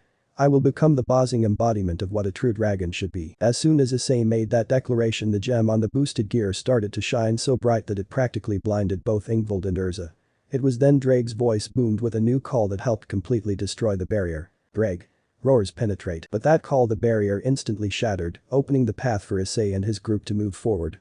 Though this caused Issei to drop to one knee trying to catch his breath, seeing Issei like this both Ingvild and Urza rushed over to Issei to see if he was alright. Ingvild Urza concerned Issei master. Ingvild worried Ice are you okay? Urza worried is there anything I can do for you master? Issei breathing I'm fine I just need to catch my breath for a minute. Urza serious should we turn back? Issei serious no, because no doubt other supernatural beings must have felt that huge energy that I just released and we can't leave Yamato here unprotected, especially with members of the old Satan faction, possibly trying to claim it for themselves. We need to get to retrieve Yamato and hopefully get out of here before anyone notices that we were here. Ingvild concerned but Issei-san, aren't you exhausted from releasing all that energy? Issei smirks I'll be fine, trust me it's going to take a lot more than that to bring me down. So Ddraig what was that ability that I just used? Ddraig grins that was my final ability called Penetrate which allows me to penetrate through all kinds of defenses and you Issei Hyoudou are the fourth user to unlock this ability. Issei shocked worriedly. You mean to tell me that not all of your previous wielders were able to unlock this ability? Ddraig serious that's right, just like how you were able to learn my flames, where a majority of my other hosts could not you are the fourth host to unlock this ability. The only ones who were able to unlock this ability were Natsu, Belzard, Nero, and now you, smirks no doubt you are on your way into becoming my strongest host yet. Issei couldn't help but feel a bit of pride in himself, since he was the only few people that was able to unlock this ability Ddraig back in his prime, the fact alone gave him the strength to get right back up and start heading towards the temple. Issei smiles alright you too, ready keep on going. Ingvild Urza nod happily high. But that confirmation Issei and his group continued onward towards the temple, not knowing that near where they were both Siegfried and Leonardo witnessed everything and couldn't believe their eyes that the person that they would have to fight was no other than the Red Dragon Emperor. Siegfried annoyed crap out of all the people that would be going after Yamato, it would be the Red Dragon Emperor. Leonardo stoic should we call Cao or Georg for backup? Siegfried serious no, they're too busy with another mission that requires their undivided attention, but we can't let a powerful demonic sword like Yamato fall into the hands of the Red Dragon Emperor. The White Dragon Empress is already a problem all on her own being a descendant of Lucifer, but if this generation's Red Dragon Emperor were to obtain Yamato, it could spell big trouble for our group. Smirks, besides this could work in our favor, we'll just let the Red Dragon do all the heavy lifting for us, and once his guard is down, I should be able to kill him and his friends with Graham. So for now we just sit back and wait. Scene change. Abandoned temple. Issei and his group have just arrived at the temple where the last sword of Sparta which is the Yamato, the temple, looked like it was abandoned for ages, with the moss growing all over the place. But Issei and his group couldn't help but still be amazed by the structure of said temple. When they reached inside they noticed how everything was covered in dust and mold, most likely it's been well over a few decades or centuries since the temple has been used. It was then Issei turned his attention towards the back of the main hall of the temple, in which he saw two cellar doors, and on the wall in front of it was a symbol similar to the ones where the other two swords were located, in which it looked like a blue sword surrounded in a blue crystal helix. Issei serious found you? Ingvild Urza over here, I found the entrance. Ingvild Urza serious coming. Once Urza and Ingvild caught up with him, Issei opened the cellar door, in which a huge gust of wind came out which sent shivers down Ingvild and Urza's spine. But Issei was not affected by the chilling sensation of what lies below, since he couldn't afford something like that scare him, but in truth a part of him felt a bit of excitement since he was experiencing something new and the dragon inside of him couldn't help but wait to fight the guardian of this temple, since he could tell that it was probably stronger than Cavalier. Issei smirks down we go. Meanwhile inside the boosted gear, we see Ddraig, Natsu, and Nero standing in front of the giant crack door that appeared in the mindscape when Issei unlocked the penetrate ability. All of them noticed that there was a lot of power residing on the other side of that door, meaning that there was more power that Issei had hidden within him. Ddraig was more drawn to the door than the other two, because not did sense power behind the sealed door, but also memories that he thought that neither here his host had forgotten or did not recognize. Natsu curious what do you think it is, Nai-san? Ddraig serious I don't know but for some reason I sense something familiar behind this door. Nero? Curious how so? Ddraig nods not sure, but there's only one way to find out. Natsu Nero curious It was then Ddraig placed his claw on the door and began to try to undo the seal on it, only to receive a massive shock and receive a headache. Ddraig roars in pain Natsu Nero panics, Nai-san Ddraig. Ddraig in pain what the hell am I looking at? It was then Ddraig started to see images of Issei as a child and for some reason he remembered these events. He saw Issei playing with a white silver hair girl who shockingly turned out to be the host of his rival Albion and that he was already awake at the time and Issei already had unlocked the boosted gear. He also saw a black-haired woman who seemed to be a few years older than them who they were both fond of at the time. Ddraig also saw that despite Issei and this girl being rivals, they still got along, and even sensed that the host of Albion even developed a crush on his host, and that he was for some reason okay with it. He felt that his bond with Issei at the time was just as strong as when he was with Natsu. It was then Ddraig how his host was being able to use magic. He saw Issei being two advanced forms of spatial magic, as well as being summon light holy magic as well as shadow. But what shocked the legendary Red Dragon was his host being able to summon weapons out of thin air all at a young age. But everything went south when his parents found out about him using magic as well unlocking the boosted. But what made the Red Dragon curious was their facial expression, since it wasn't fear, hate, resentment, or envy, like most humans react when being aware of the supernatural, but it was out of sadness and concern for their son. It was then Issei's parents dragged his host back to his home, where he saw 3 black-haired individuals that he knew, even before he was sealed inside the boosted and performed a ritual in which it would seal away his abilities, as well as both him and Issei's memories. When it was done, Ddraig collected himself while both Natsu and Nero came running to their brother and previous partner. Ddraig groans in pain, my head. Natsu concerned, Nai-san, are you okay? Nero curious, I don't think I've never seen you get hurt like that before, just what the hell is that door hiding? Ddraig serious, I know exactly what's behind that door, and the only people who can undo it are back in Kuo. Natsu curious, do you think this Rias girl secretly put another seal inside Issei? Ddraig nods, no, this seal is beyond her level of skill, and it is a near god class sealing spell, and it seems this is not the first time Issei has awakened me. Nero confused, what are you talking about, Ddraig? Ddraig looks at the sealed door with eyes narrowed, let's just say that when we get back to Kuo, I'm going to have a serious talk with Issei's parents, along with that bastard Azazel. Back with Issei. Issei, Ingvild, and Urza have been walking down the hall of where opened up the cellar door, and so far they have not encountered any demons of the sort which concern Issei a bit, since either the demons in charge of this temple are waiting where Yamato resided, or Virgil was so confident in the guardian would be enough that he saw no need to add any other protection. This made Issei lean towards more the latter, since he believed that only someone who had an ability similar to penetrate or someone who is on the top 10 strongest could possibly break through that barrier, but that didn't make him drop his guard, since it could all be a trick to throw him. Ingvild of course got nervous and began clinging onto Issei's arm, which he didn't mind, while Urza had her arm gripped tightly on the Red Queen and remaining vigilant in case a demon decided to get the drop on them. Eventually reached a large area where a large stone double-sided door. Ingvild nervous, are we finally at the end? Urza serious, seems too easy if the person who made this place only relied on a barrier to keep one of the most powerful demonic swords from arm's reach. Issei serious, I agree, keep you guys eyes up because panics get down now. It was then Issei's instincts kicked in which he grabbed both Ingvild and Urza out the way, in which a big boom surrounded the area with dust. Ingvild coughs, what was that? Urza coughs, it literally came out of nowhere. Issei serious, looks like we got company. When the dust settled, in front of Issei was a very large demon composed of mismatched parts from different animals. His head, torso, and 4-digit claws are similar to a lion's with one eye missing and a single curved horn atop. He has talons instead of feet and 4 wings which can unfold from his back. He also has a scorpion tail. When Issei saw the demon, something inside of him made him completely pissed off, like he needed to get rid of this demon once and for all. His fists tightened in anger, which confused a brown-haired boy since he had never met this demon before. Issei mind confused and angry, why am I so angry at this demon? I've never even met him before. Is this because of the DSD or something else? Serious, whatever the case may be, this demon needs to be destroyed if I want to get to Yamato. Ddraig. Ddraig curious, what is it? Issei mind serious, I'm going all out. Ddraig surprised, why? Issei mind serious, I don't know why, but it's like something inside my soul is telling me to obliterate this demon from existence.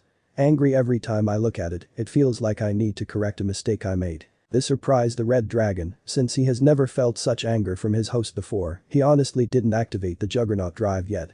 Which probably meant he still had some control over himself, but that didn't explain why this surge of anger and bloodlust that his host had.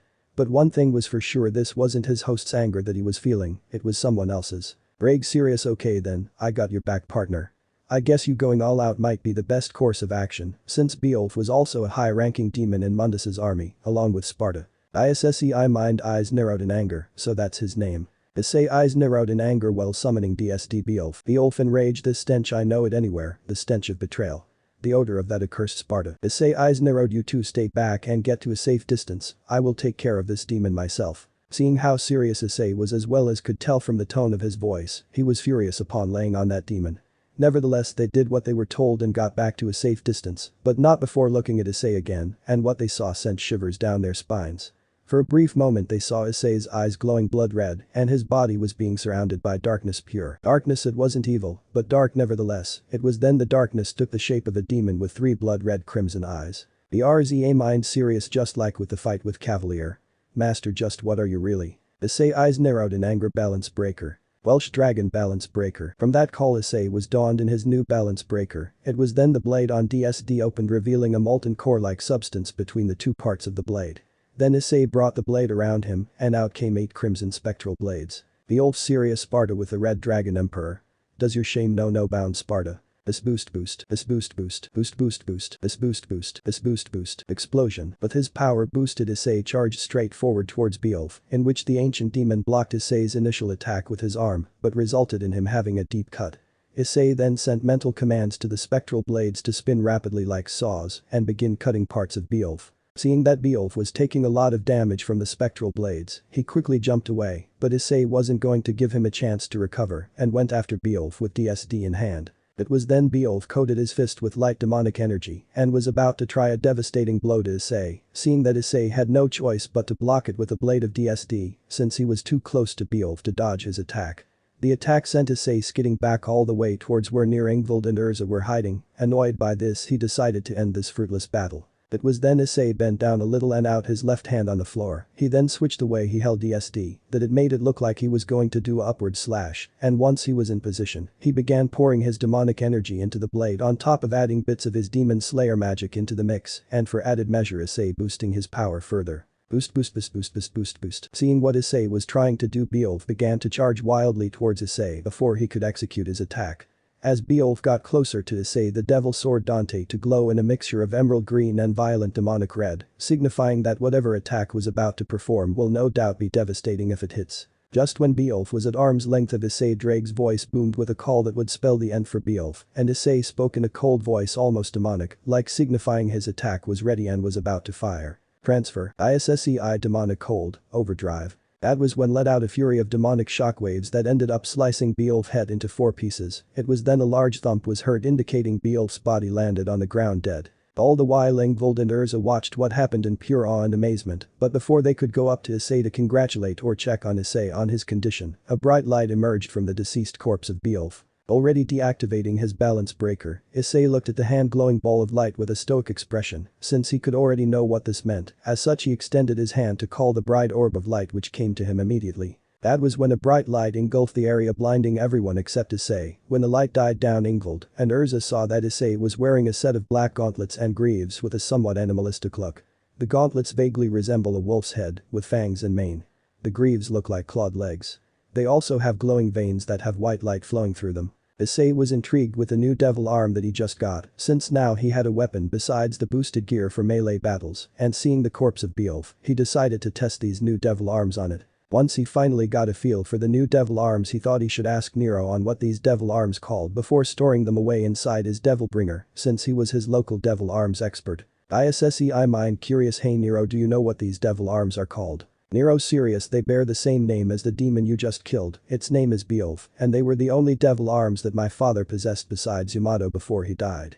I'm guessing my old man must have released Beowulf from being a devil arm and forced him to be the guardian of Yamato, which I'm not surprised since I heard from Dante that my grandfather did the same thing to him before. This surprised Issei a bit since now he had 2 devil arms that belonged to the sons of the legendary Dark Knight Sparta.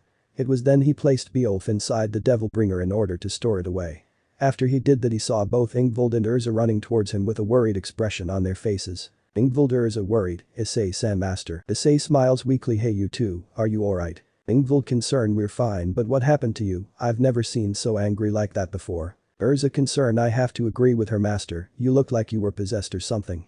What happened? What made you have such anger and bloodlust? Issei confused, I don't know, when I saw Beowulf something inside me just snapped and all I could think of was just killing him, but it was like I was trying to correct a mistake that I made. Shakes head, it was weird, I honestly felt like I wasn't entirely myself, like when I broke the barrier, like I was there, but at the same time I felt like someone besides Ddraig was in my head taking the wheel right along with me. It wasn't that we were fighting each other, but actually helping each other out. Both Ingvild and Urza listened closely to what Issei just told them and tried to figure out what happened to him, but couldn't think of a possible reason why Issei was acting like that in the first place. Even Ddraig, who was secretly listening to what his host just said and was also curious on why his host had been acting strangely during their time trying to obtain Yamato. Ddraig thought that maybe it was the result of the seals on his memories beginning to break, but felt that wasn't entirely it. Deciding not to overthink it since he still needed to put together the memories he also just received from touching the mysterious door, he decided to put that thought in the back of his mind for the being. After collecting himself and catching his breath, Issei got up and headed straight towards the large double-sided doors. When Issei opened it, he as well as Ingvild and Urza found a large cave-like area with a single beam of light coming from the ceiling and aiming right at a pedestal which held a sword. The sword was a katana with a gold dragon-styled minuki inserted underneath its tsukamaki to allow for the fingers to grip. The tsuba handguard is now gold and a deep navy blue, shaped like an octagon with two trapezoidal halves, each with gold dot pattern patches, and in a grove-like motif with gold rings, inside of which are various circles and clusters of 3, arranged in triangular patterns, and the gold habaki fuller is also with a similar embossed pattern. The heimin featured is a Kawazuko choji or tadpole head clove-styled heimin, similar to those found on blades historically made by Asafune Nagamitsu. The blade has also been given prominent temper lines. The scabbard is black, made of traditional lacquered wood, and features several metallic ornaments on its far end. Just like with DSD, Issei instantly felt a pull towards the blade, which possibly meant that the sword must have found him worthy of wielding it. Issei mind curious Nero is that. Nero serious, that's right, the one and only Yamato, otherwise called the god of death. It can slice through essentially everything, even space itself if it wanted to. Issei was amazed and in awe of the sword in front of him, even though he was probably a better swordsman than Kiba by now. He could tell from first glance that a blade such as this should belong to a master among master of the sword. But before Issei could take another step towards the sword, he thought it was about time to call out the two people that had been following him and his group since entering the temple. Issei sighs, there's no use hiding anymore. I've known that you've two been following us since we entered the temple. Urza Ingvild confused, huh? Clap clap. Siegfried smiles while clapping. I must say you are impressed to notice us for that long, but I expect nothing less from the Red Dragon Emperor. Smirks, if I had to guess that you're even more dangerous than your rival. At that statement, Issei's eyes narrowed at the mention of his supposed rival, which meant he's either nearby or the people following him work for him. Issei's eyes narrowed. So you two know who my rival is? Am I to guess you're working with him? Siegfried chuckles, heaven no, I wouldn't catch myself working with her, but to answer your first question, Red Dragon, yes, I do know who your rival is, and let me tell you, she is going to have a tough time going up against a monster like yourself. Issei mind surprised, so my rival is a girl. Confused, why do I feel like I already knew that and that I may have met her before? Shakes his head, worry about that later, right now I might have a possible fight on my hands. Urza annoyed while pointing the Red Queen towards the exit. Enough of this, show yourselves, cowards. It was then from the corner of the door where Issei, Ingvild and Urza came Siegfried and Leonardo, with the former having a confident smirk on his face. This made Issei aggravated a bit since the former looked almost exactly like the stray exorcist Fried Selzen. Issei serious, oh, care to tell me why two humans are doing here in a place that could have easily been infested by demons? Siegfried smirks, why that simple. Red Dragon Emperor, we're here for the Yamato, and since I see that you also possess the devil sword Dante, I will be taking that as well. Issei eyes narrowed, and what makes you think I would let you take either of them? Who the hell are you and who do you work for? Is it the old Satan faction? Siegfried smirks, my name is Siegfried, a descendant of the original Siegfried. Gestures to Leonardo, this boy next to me is Leonardo, and we don't work for that despicable old Satan faction, we are part of the hero faction of the Cows Brigade. Issei mind curious, hero faction. Cows Brigade. Leonardo stoic, nice work explaining who and what we are. Siegfried-san, do you want to also tell them our agenda and future plans while you're at it? Siegfried annoyed while smacking Leonardo in the head, shut up, you barely talk throughout the entire mission, and the first time you actually say something you do to shit on me. Besides, they're all about to die anyway, so why does it matter? Seeing that shocked everyone in Issei's group since Leonardo was technically just a child and was most likely barely a middle schooler. But seeing that ticked Issei off since seeing a kid being hurt like that is unforgivable, especially for a boy as young as Leonardo who shouldn't even be in a place like this even if he was aware of the supernatural and may have a sacred gear. Siegfried sighs in annoyance anyway, smirks, I'm going to. But before Siegfried could finish his sentence, Issei with lightning speed appeared in front of him and punched him square in the jaw, sending him flying past the exit of the room they were currently in. Issei of course had a furious expression on his face from what he just saw. Issei furious, the hell is wrong with you? He's your teammate, let alone a child, and you just smack him just because he talked back to you. Looks at Leonardo with a bit concern, are you okay, kid? Leonardo seeing this confused, since why would a devil as well as a dragon would have any form of sympathy for him? But before Leonardo could respond, Siegfried was getting back up while fixing his jaw since it seemed Issei must have dislocated it with that punch. Siegfried's serious HMPH, with one punch you were able to dislocate my jaw, and I could tell you were holding back. I guess I was right, you really are a danger to our plans in the future. Especially since you're on the side of the devils. Issei eyes narrowed. This is your only warning, leave now or I promise you that you will not see the end of this day. Siegfried smirks, no I don't think I will. Since I'm a descendant of a dragon slayer, it's only right that I do my ancestor proud and slay the dragon in front of me. Issei of course inwardly scoffed at that remark, since he briefly heard the story of the original Siegfried and how he slayed the evil dragon Fafnir with the sword Gram and Balmog, and even though Issei held some respect for the hero due to his character, but would never call him a true dragon slayer like him and Natsu, since he relied his two blades to kill the dragon, where Issei would use his fists to defeat him. It was then Siegfried pulled out a large double-edged sword that has vibrant colors despite being a demon sword. The pommel is a gold cone-like shape with the addition of a triangle attached to the pommel. The triangle is missing the base and the middle of it because of the pommel, and the handle is colored with a mix of red and purple. The crossguard is a rectangular bar colored black, with gold symbols etched onto it, a brown X mark in the middle, and features a red semicircle protrusion on both sides of the crossguard. The blade is black with a red edge, but a red aura sometimes shrouds it, giving it a dark red color all around. The blade itself is fairly long and near the tip, it curves upwards, then curves back in. The blade also sports 3 hollow holes in the form of a triangle and is located in the middle of the blade curving upwards. At the bottom of the blade, there is a piece of metal acting as a fuller. It has red lines on it that increase in height, but it stays on the golden part, and the fuller at the bottom is in the shape of a rectangle standing upwards. The difference is that the top left has a large amount taken off it, which makes the left side shorter compared to the right. Further along the blade is a golden design, which looks like a blade, with 2 black rectangles connected by a line, and the tip of it goes out by a small degree and goes back into the tip of the blade. The tip part of the blade design is 2 black modified squares and a black diamond-like circle shape. Issei of course could feel the demonic and dragon-slaying attributes in the blade, which led to one conclusion of what that blade was, and had to be somewhat careful with it. Issei mind eyes narrowed, so that's Gram, eh? I'm not gonna. I thought the demonic blade of its stature would be a little more imposing like a DSD, but with an aura like that it's not mistaking it. I better be careful or else I'm screwed. Ddraig serious, I agree, even though it's not a holy sword it still has dragon slaying attributes, and even though at your level you can withstand a few hits of it, you can't let yourself be cocky, since we don't know how skilled this one is, it's best that you just make sure that you're just faster than him, okay. Issei mind serious, got it. Siegfried smirks, now then Red Dragon Emperor, let us see whose demonic sword is superior, DSD or Gram. Leonardo, how about you take care of the Red Dragon's playmates while I handle him myself. Leonardo nods. It was then Leonardo started forming shadows around, and about a dozen dark armored figures with black angelic wings and swords in hand emerged from the pool of shadows. Nero seeing this was shocked because how the hell did these people were able to get those to work with them? Nero shocked, how the hell did these fucks get their hands on those things? Issei mind curious, Nero, you know what those things are? Nero annoyed, those things are called Alto Angelo, they're artificial demons created by a mad scientist named Angus who was part of the Order of the Sword.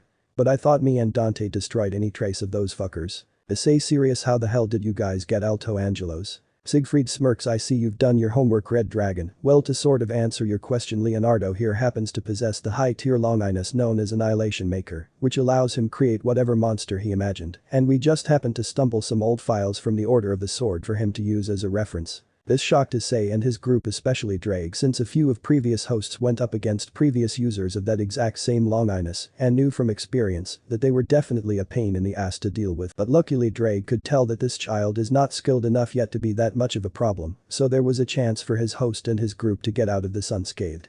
Seeing the situation they were in, Issei summoned DSD and got ready to face off Siegfried. Issei serious, you two take care of the Alto Angelos while trying to knock the user out of commission. I'll take care of Siegfried. Urza Ingvald nods high. It was then Urza charged with a red queen in hand, while Ingvald using her demonic power summoned a small legion of water dragons to attack the Alto Angelos. All while Issei with a serious expression pointed DSD directly at Siegfried. Issei serious while pointing DSD, now then shall we dance, descendants of Siegfried. Siegfried smirks, indeed we shall. It was then Issei and Siegfried began their clash to see whose demonic blade was superior. Siegfried was surprised at how well Issei was in using DSD, since if the timing was correct, then Issei should only have had DSD for not even a week, and he was able to wield it like if he had it for his whole life. This made Siegfried have a small form of respect for Issei. To have essentially practically mastered a legendary sword like DSD in a short amount of time was nothing short of amazing, but he figured that he might have to go all out in order to take down this opponent in front of him. Issei was also impressed by Siegfried's sword skills. If he had to guess, he was even leagues away from even Kiba, but he could tell he was holding back a bit. Cling. Siegfried smirks. I must admit your sword skills are quite impressive, Red Dragon Emperor. Issei smirks. You're not bad yourself, though it is a shame that we were on opposite sides. Siegfried smirks. I sadly must agree, since I haven't felt this much excitement since my rival left to join the White Dragon Empress. But I think this dance is going on for too long. Balance breaker. One Siegfried said that 4 dragon arms were growing out from his back, with his power doubling for each. As a result, Siegfried obtains 4 additional dragon's arms, and with those arms, he pulls out 4 more demonic swords, along with a sword of light. This put Issei on edge a bit, since now he was going to fight 6 blades in total, as well as not only dealing with Gram, but also a sword of light. Ddraig told Issei mentally that was twice critical and looked to be a subspecies balance breaker of sorts, but still had to be a bit worried, since he couldn't let either Gram or the light sword damage him too much. Siegfried smirks. Chaos Edge Asur Ravage, my subspecies balance breaker. So Red Dragon, what will you do? Issei mind serious. I can't go into balance breaker again, since I already used a lot of power already destroying the barrier and taking down Beowulf. At the very I have 10 or so boosts left before I'm out for the count. Seeing this, Issei summoned the boosted gear and tried boosting himself a few times in order to match Siegfried, as well as using DSD to summon spectral blades in order to help counteract the other 5 blades that Siegfried had. Issei serious. Alright, let's finish this dance. It was then both Issei and Siegfried charged right at each other with great fury, they're clashing with one another, perfectly parrying each other's attack. Every time Siegfried thought he had the upper hand or one of his extra arms were about to land a blow, Issei would either perfectly parry his attack or one of his spectral blades would block the attacks from his other arms. Siegfried mind annoyed. Damn, even with me using Chaos Edge Asur's revenge, he's still keeping up with me. Looks like I'm really going to need some help after all. It was then Siegfried looked over and Leonardo was able to hold off Ingvild and Urza for the time being, but it looked like he wasn't going to hold for much longer. Leonardo looked over to Siegfried, in which the latter gave him a slight nod, which Leonardo knew exactly what that meant and got ready. As Issei was finally getting the edge over Siegfried, he decided to give Siegfried one last chance to surrender. Fling. Issei serious. Look, despite me being both a devil and a dragon, I'm a fairly reasonable and nice guy. So I'm giving you one last chance to give up and you and your friend can leave with any more damage. Siegfried smirks. No, I don't think I will, besides you're about to die anyway. Issei confused. Huh? It was then Issei saw Siegfried casually looking to his right, and by the time Issei what Siegfried was looking at, it was too late. Stab blurg. Ingvild Urza horrified. Issei Sam Master. Issei was now pinned to the wall by the lances of 3 Alto Angelos that Leonardo had summoned to help Siegfried. Ingvild, upon seeing Issei, had a horrified expression on her face, since she now lost someone else that she was close to, which caused her demonic energy to spiral out of control, destroying the Alto Angelos surrounding her. All while Urza was beyond furious and was glaring daggers at Siegfried for using such a cowardly tactic to defeat and kill the person who saved her from imprisonment and swore to be her servant. Urza furious while aiming the Red Queen. Coward, you call yourself a descendant of a hero like Siegfried and use such a cowardly tactic like that to kill my master. Siegfried laughs. You act like we were having a friendly spar.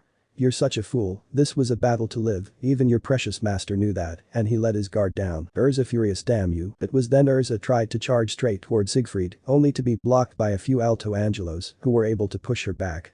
Seeing that he was in the clear, Siegfried went ahead to claim before grabbing DSD from Issei. As Siegfried got closer to the legendary sword, he could feel the demonic energy that was oozing off it. It felt so intoxicating. He now understood why so many people were after these legendary blades that the Dark Knight forged. Just being near them made you feel like you can become invincible. Siegfried grins darkly. Finally, I will have the power of the legendary Knight Sparta. With these blades no one will be able to stop me. I will show the entire supernatural world what humanity is capable of. But as soon as Siegfried grabbed the handle of the katana, the said released a torrent of violent demonic energy that began attacking Siegfried. Siegfried screams in pain. Everyone saw the amount of pain Siegfried was in, but couldn't help but feel that he deserved it. But one thing was for sure, Yamato was rejecting him. Just Siegfried thought it couldn't get any worse. His entire body was covered in cuts. Thankfully, since he was an artificial human, he wasn't dead but severely wounded. He then covered the part of him that was bleeding the most and applied pressure to die from blood loss. Siegfried coughs out blood. How? I'm the greatest demonic sword wielder since the original Siegfried. My aptitude for demonic swords is unmatched. Urza serious. It's obvious the sword found you unworthy since it saw you were willing to sink to such cowardly methods in order to obtain it. Since from what I heard about the legends of the Dark Knight Sparta, despite being a demon, he was a man of honor and had a heart to love another human being, something that my master possessed. Yamato saw the darkness within your heart and thus it rejected you. Siegfried annoyed, shut up, it's just a damn sword, it doesn't have any feelings, so what could it tell what is in someone's heart? Urza serious while dodging a swing from an Alto Angelo. Then why did Yamato reject you if you claim to be the greatest demonic sword wielder? Serious while parrying an attack. My master Issei told me when he let me borrow the Red Queen that a weapon of any kind is an extension of yourself, and as such your weapon feels what you are feeling, and that if you care and have faith in your weapon then in return it will protect and care for you in return. Hearing that, Siegfried scoffed at the remark, since a weapon's only purpose is to serve its master, and that was it.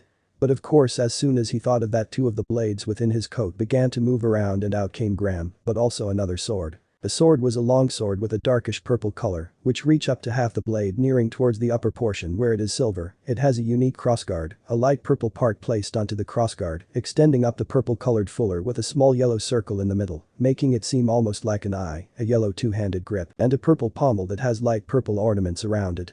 This sword was known as Balming, another dragon slaying that was wielded by the original Siegfried, but it had the power to create strong whirlwinds. It was then the mentions started to float away from Siegfried, both confusing and shocking the user that his two most powerful demonic swords had essentially rejected him. But what shocked him even more, when said swords went towards Urza, who was also surprised that these two legendary blades have chosen her to be their wielder. Urza shocked, you two want me to be your wielder? It was then the two swords came closer to her almost as if they were pleading for her to take them in.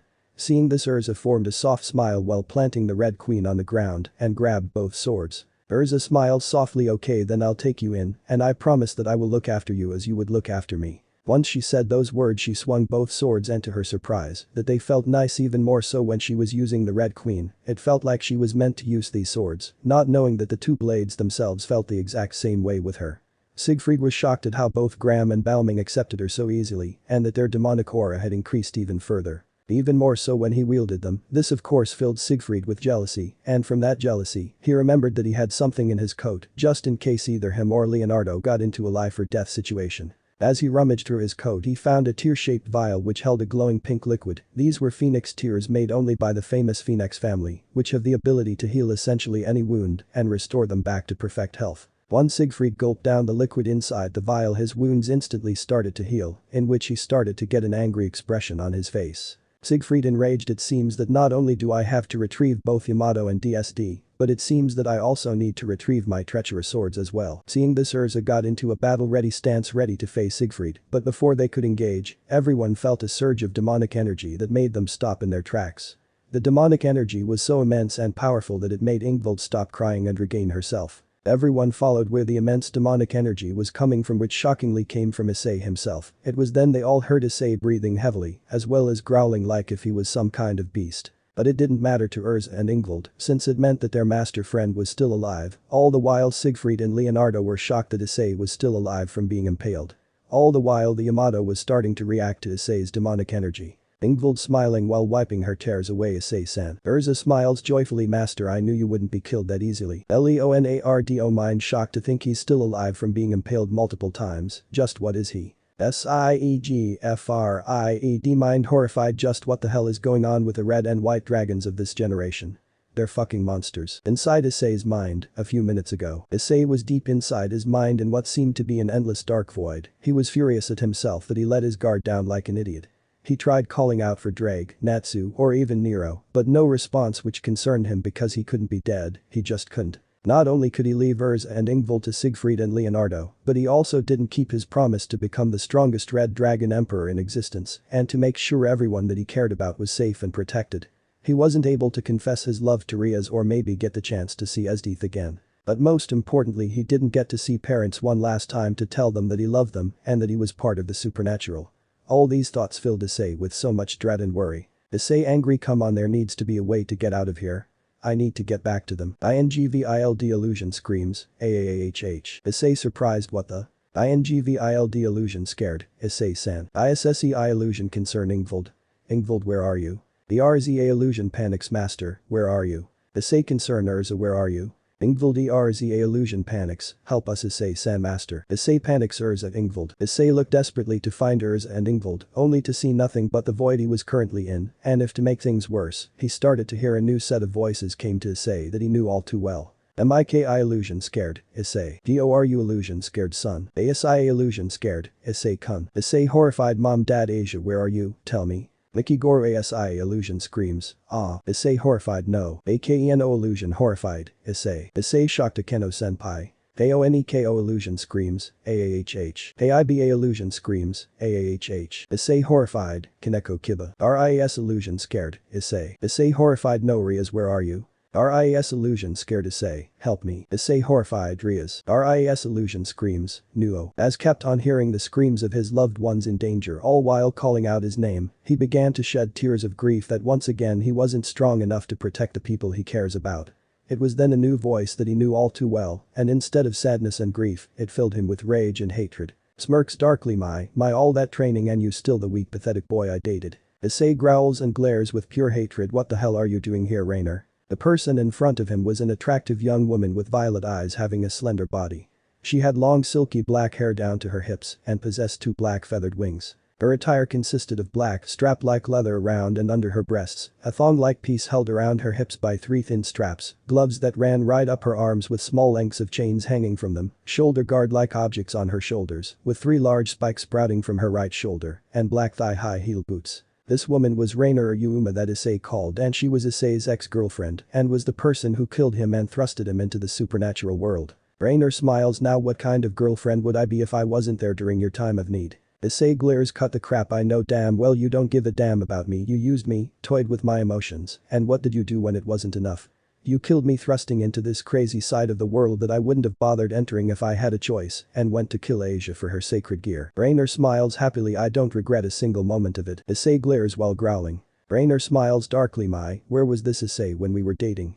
If you would have acted at least a fraction of who you are now, then I definitely wouldn't have minded being your actual girlfriend hell we probably would have ended the date in the bedroom. Issei glares like I would sleep with someone like you. Rainer smiles oh Issei, you're so mean how could it be like that to your first girlfriend covers her mouth oh wait, smiles darkly, I'm your second fake pouts how could you eyes, I thought I was special.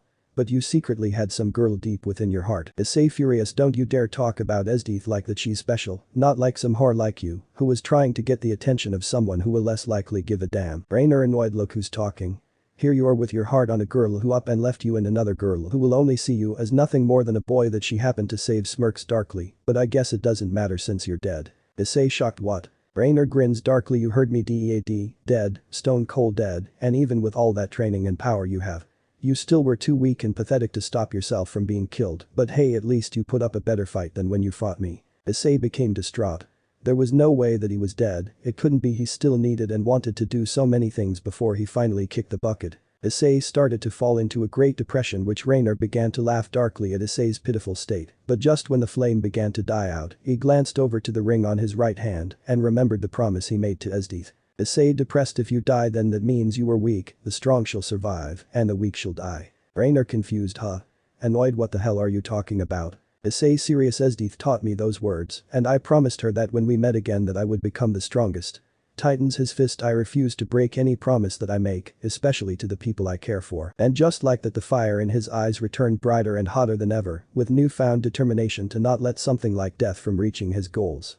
It was then the endless black void became a place of never-ending flames, it was like walking on the sun itself. This shocked Rainer, because she had never seen Issei with so much passion and determination before. Rainer annoyed but you're dead there's no way you can escape death how are you going to pull something like that off? Issei serious I need power more power. As if someone had answered Issei's prayers so to speak, a new voice spoke from beyond the flames, it was one that wasn't recognized, but couldn't help but feel a sense of comfort from it. Serious so you desire power?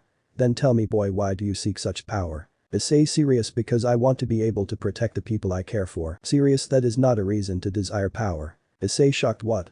How? Serious because might controls everything and without strength, you cannot protect anything, let alone yourself. For you to desire power solely to protect others then who will protect you? The simple answer is simple no one, the only person that can protect you is you. Smirks besides we both know that is not the real reason why you desire power, so tell not only me but also yourself the absolute truth on why desire power. It was then Issei went into deep thought and he couldn't deny what the voice was telling him was the truth. In reality being able to protect the ones he loves is honestly minor to what his actual was, and that goal was to become the strongest in existence. He wanted to be someone that even the dragon gods would think twice before going up against him, because with power like that he could do whatever and protect whoever he wants, and no one could stop him. When he finally had his answer he raised head with his hair covering his eyes and spoke with a voice filled with determination and desire. Issei serious, the reason why I want power is because I don't want to be weak anymore. Over and over I'm reminded of how weak I was and I hated it. I refuse to go back to the weakling I was before. I want the power to become the strongest version of myself so that no one will dare challenge, underestimate, or hurt the ones close to me ever again. Smirks HMPH, and what would you sacrifice in order to obtain such power? Issei confused, huh? Smirks, there's no such thing as free power, everything has a price to pay. So I ask you again, what would you sacrifice in order to obtain such power? Issei smirks, anything, it doesn't matter to me, as long as they're safe I'll pay any price. It was then Issei heard footsteps emerging from the flames, and out came a fair, yet pale skin, and white, swept back hair, which puts emphasis on the fierce, yet stoic expression on his face, as well as having blood-red eyes. He wore a black coat with light neon blue serpentine patterns, and 3 separated coattails with slightly tattered edges. He was seen wearing a black sleeveless zippered turtleneck beneath his midnight blue formal vest. He also wears charcoal gray fingerless gloves, black pants and dark boots covered by teal gaiters. When Issei saw this man he couldn't help but feel a feeling of relief or care like a sibling. He had an aura that screamed power, and that if you were to face him that it would last your last day alive. Smirks, if you want power then take it. Issei serious, what's the price? Smirks, get strong and show me your motivation. Issei smirked at this since that was his plan since the very beginning when he started his journey, and it would be a cold day in hell if he was going to stop now.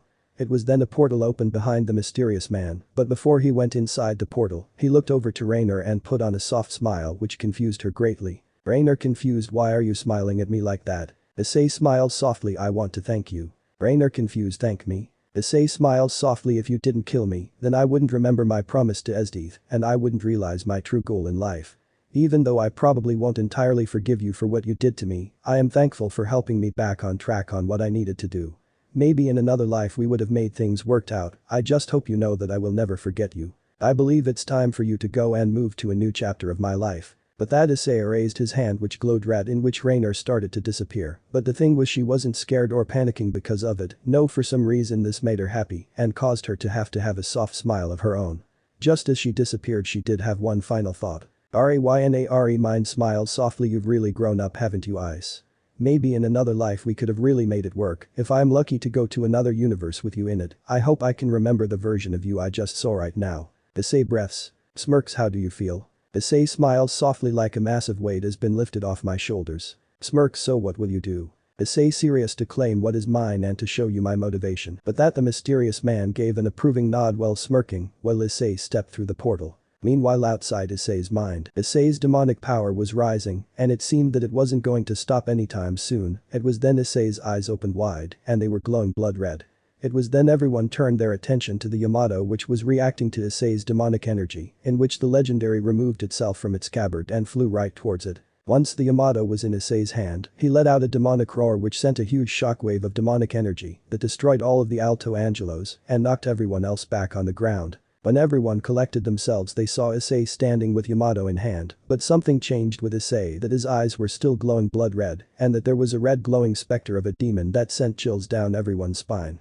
It was then Issei spoke as if he was possessed again and sounded demonic again. Issei demonic serious, from that day forth my arm changed, a voiced echo, power, give me more power. Siegfried scared, what the hell? Issei demonic serious, and if I become a demon so be it, I'll endure the exile, anything to protect her. It was then Issei with the Yamato performed an upward slash that caused a massive shockwave that destroyed everything in its path, to which the attack made it to outside the temple.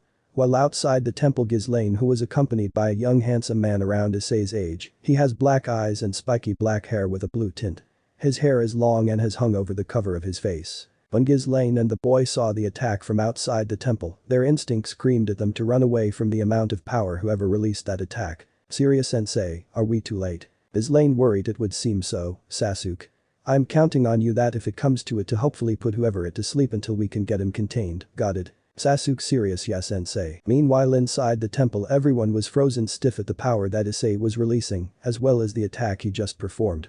But due to the force of the attack, rocks were starting to fall down from the ceiling. It was then Issei noticed that a lot of the large rocks were going to fall right on top of Leonardo, in which without hesitating for even a second rushed over to Leonardo to shield him from the falling debris. Seeing that Issei was distracted, Siegfried used this chance to escape, even if it meant leaving Leonardo behind getting punished by his superiors. All the while both Ingvild and Urza panicked when they saw debris fall on top of Issei. All the while Leonardo was shocked again that Issei protected from the debris and that he was using the spectral demon behind to keep it from falling on them. Issei demonic concern, you alright, kid? Leonardo nods. Issei demonic smiles, good. Ingvild muffled, Issei-san, are you okay? Urza muffled, don't worry master, I'll save you. Issei demonic serious, you two get back, I got this, smirks and looks at Leonardo, you may want to cover your head and stay close to me, kid. Seeing Leonardo complying to Issei's instructions, he started to get up with the spectral demon, helping to push out some of the debris out of the way. Once Issei and Leonardo were out of the rubble, the demonic specter behind Issei disappeared and Yamato along with its scabbard retreated into Issei's Devilbringer. It was then Issei instantly fell to the ground, in which Leonardo tried catching him before landing face first. Issei breathes heavily, thanks kid. Leonardo nods. Ingvild Urza concerned, Issei-san master. Issei surprised, huh? It was then Ingvild and Urza ran towards hugging him, relieved that he was alive and okay. Issei inwardly chuckled at this since he couldn't blame them, since he did give them quite the scare. It was then Issei noticed the two swords that Urza had and became curious and asked. Issei curious, hey Urza, where did you get those two swords? Urza smiles, oh they flew from Siegfried's coat and came to me, it seemed they didn't like being with Siegfried and decided to be with me. Curious but I don't know their names. Leonardo stoic, Graham and Balming. Everyone confused, huh? Leonardo stoic, the red one is known as Graham and the other is known as Balming, both are dragon-slaying swords wielded by the original Siegfried. Urza smiles, I see, in that case I welcome you Graham Balming. It was then both swords glow rapidly like if they were trying to let her know that they were happy to be with Urza. Issei smiles, they seem to like you, Urza. Looks to Leonardo, thanks for the info, kid. Looks around, I don't see Siegfried anywhere. Ingvild nervous, I saw him leave when you tried to save Leonardo. Issei annoyed, tsk jackass, first he becomes a pussy and uses a cheap tactic to try and kill me, then he goes and abandons his teammate when it suited him, what a piece of shit. Looks at Leonardo curiously, well kid, if you have nowhere else to go, do wanna come with us? Leonardo eyes narrowed, how do I know you're not tricking me and you only saved me so that you can make your slave, so that you can have my sacred gear. Issei smirks, smart kid, but no, I don't want your sacred gear and I don't want to turn you into a devil, I couldn't even want to, since I'm still technically low rank. I help you because you're just a kid and it just doesn't feel right that a kid like you should thrust it into this crazy world of ours, even if you do happen to have an op-ass sacred gear that makes you essentially Sung Jinwoo from solo leveling. Leonardo tilts his head in confusion, who is Sung Jinwoo from solo leveling? Issei shocked, what? You haven't solo leveling? Leonardo nods. Issei serious, what about manga and anime like Bleach and Dragon Ball? Leonardo nods. Issei panics, what about video games like Elden Ring, Monster Hunter, or Call of Duty? Leonardo nods. Issei cries comedically, what kind of crap have these sick bastards been doing to you? This is an injustice, you've been robbed of enjoying some of the greatest joys life has to offer, that's it, you're coming with us, so that I can show you amazing things like anime and video games and such more. This confused Leonardo greatly since he was told by his leader Cao Cao and others in the hero factions that every other race besides angels and gods are evil and are set out to destroy and corrupt humanity. But this boy, who he can sense as both a devil and a dragon, showed none of this, which made the boy the supernatural, not as black and white as it might seem. Nevertheless, he decided to see where this went and nodded in agreement, in which Issei smiled happily. After Leonardo agreed to come with Issei and his group, he asked Urza to grab the Red Queen so that he could store inside his pocket dimension. Once that was done, Urza grabbed onto Issei, relieving him from Leonardo. Issei breathes heavily, okay, now that's done, let's get out of here before someone shows up and is Lane serious, hold it right there. Issei mind sighs, goddammit. It was then Issei and his group turned to see Ghislaine and Sasuke at the exit with their swords ready. Issei looks to Leonardo curiously, friends of yours? Leonardo nods. Issei serious, may I ask who you are? Ghislaine serious, my name is Ghislaine Didoldia and I'm the personal guard of Lady Yasaka of the Yakai faction here in Kyoto. I'm here to take you and your associates with us into custody. Issei couldn't help but sigh in annoyance at the predicament that he was in, but he was currently too weak to fight against these two. He believed that his best course of action would be just to go with them quietly and hopefully he would have the chance to explain himself on why they were in their territory. Issei sighs, very well, we'll go with you peacefully. I just want to let you know that we mean you no harm. Before Issei could finish his sentence, he completely passed from finally using up all of his energy and succumbing to fatigue. This caused both Ingvild and Urza to worry, but they were quickly relieved when Ingvild checked Issei's pulse and saw that he was just sleeping from being exhausted. Both Ghislaine and Sasuke were amazed that this boy was able to hold out for this long from running just on fumes. When Ghislaine inspected Issei, she sensed that it was this boy who broke the barrier and released all that demonic energy, as well as destroyed part of the temple. She decided to ask Urza on who the boy was. Is Lane serious? Hey you redhead. Urza serious huh? Is Lane serious? That boy you're carrying, who is he? Urza serious? He is my master and his name is Issei Hyoudou and he's this generation's Red Dragon Emperor. This shocked Sasuke and Ghislaine, since they almost had the Red Dragon of this generation, but couldn't help but sigh in relief, since if Issei was at full strength even with Sasuke's help, they wouldn't be able to beat him. But nevertheless Ghislaine ordered Sasuke to help Urza carry Issei back to Yasuke's palace. Meanwhile deep inside Issei's soul, within the deepest part of Issei's soul where not even Ddraig, Natsu or Nero could, two beings were watching what happened unfold to Issei and had satisfying smirks on their faces. The first being was that of a dragon and the other a human. Smirks I must admit, he's progressing pretty well if I do say so myself. Smirks I agree, but I expect nothing else from our reincarnation, though I was surprised that my son came to help him claim Yamato. Grins I'm more surprised that you haven't revealed yourself yet. I mean come on, this a once and a lifetime chance to actually meet and know your grandson. Or the legendary Dark Knight Sparta, chicken. Sparta smirks, believe me I will meet Nero when the time is right, but not now, not yet. Besides I should be asking you the same thing since this boy was able to wake up both of your sons, or is the situation too hot? The great mighty king of the fire dragons. Ignil laughs. Okay you got me Sparta, but just like you it's my time to reveal myself yet.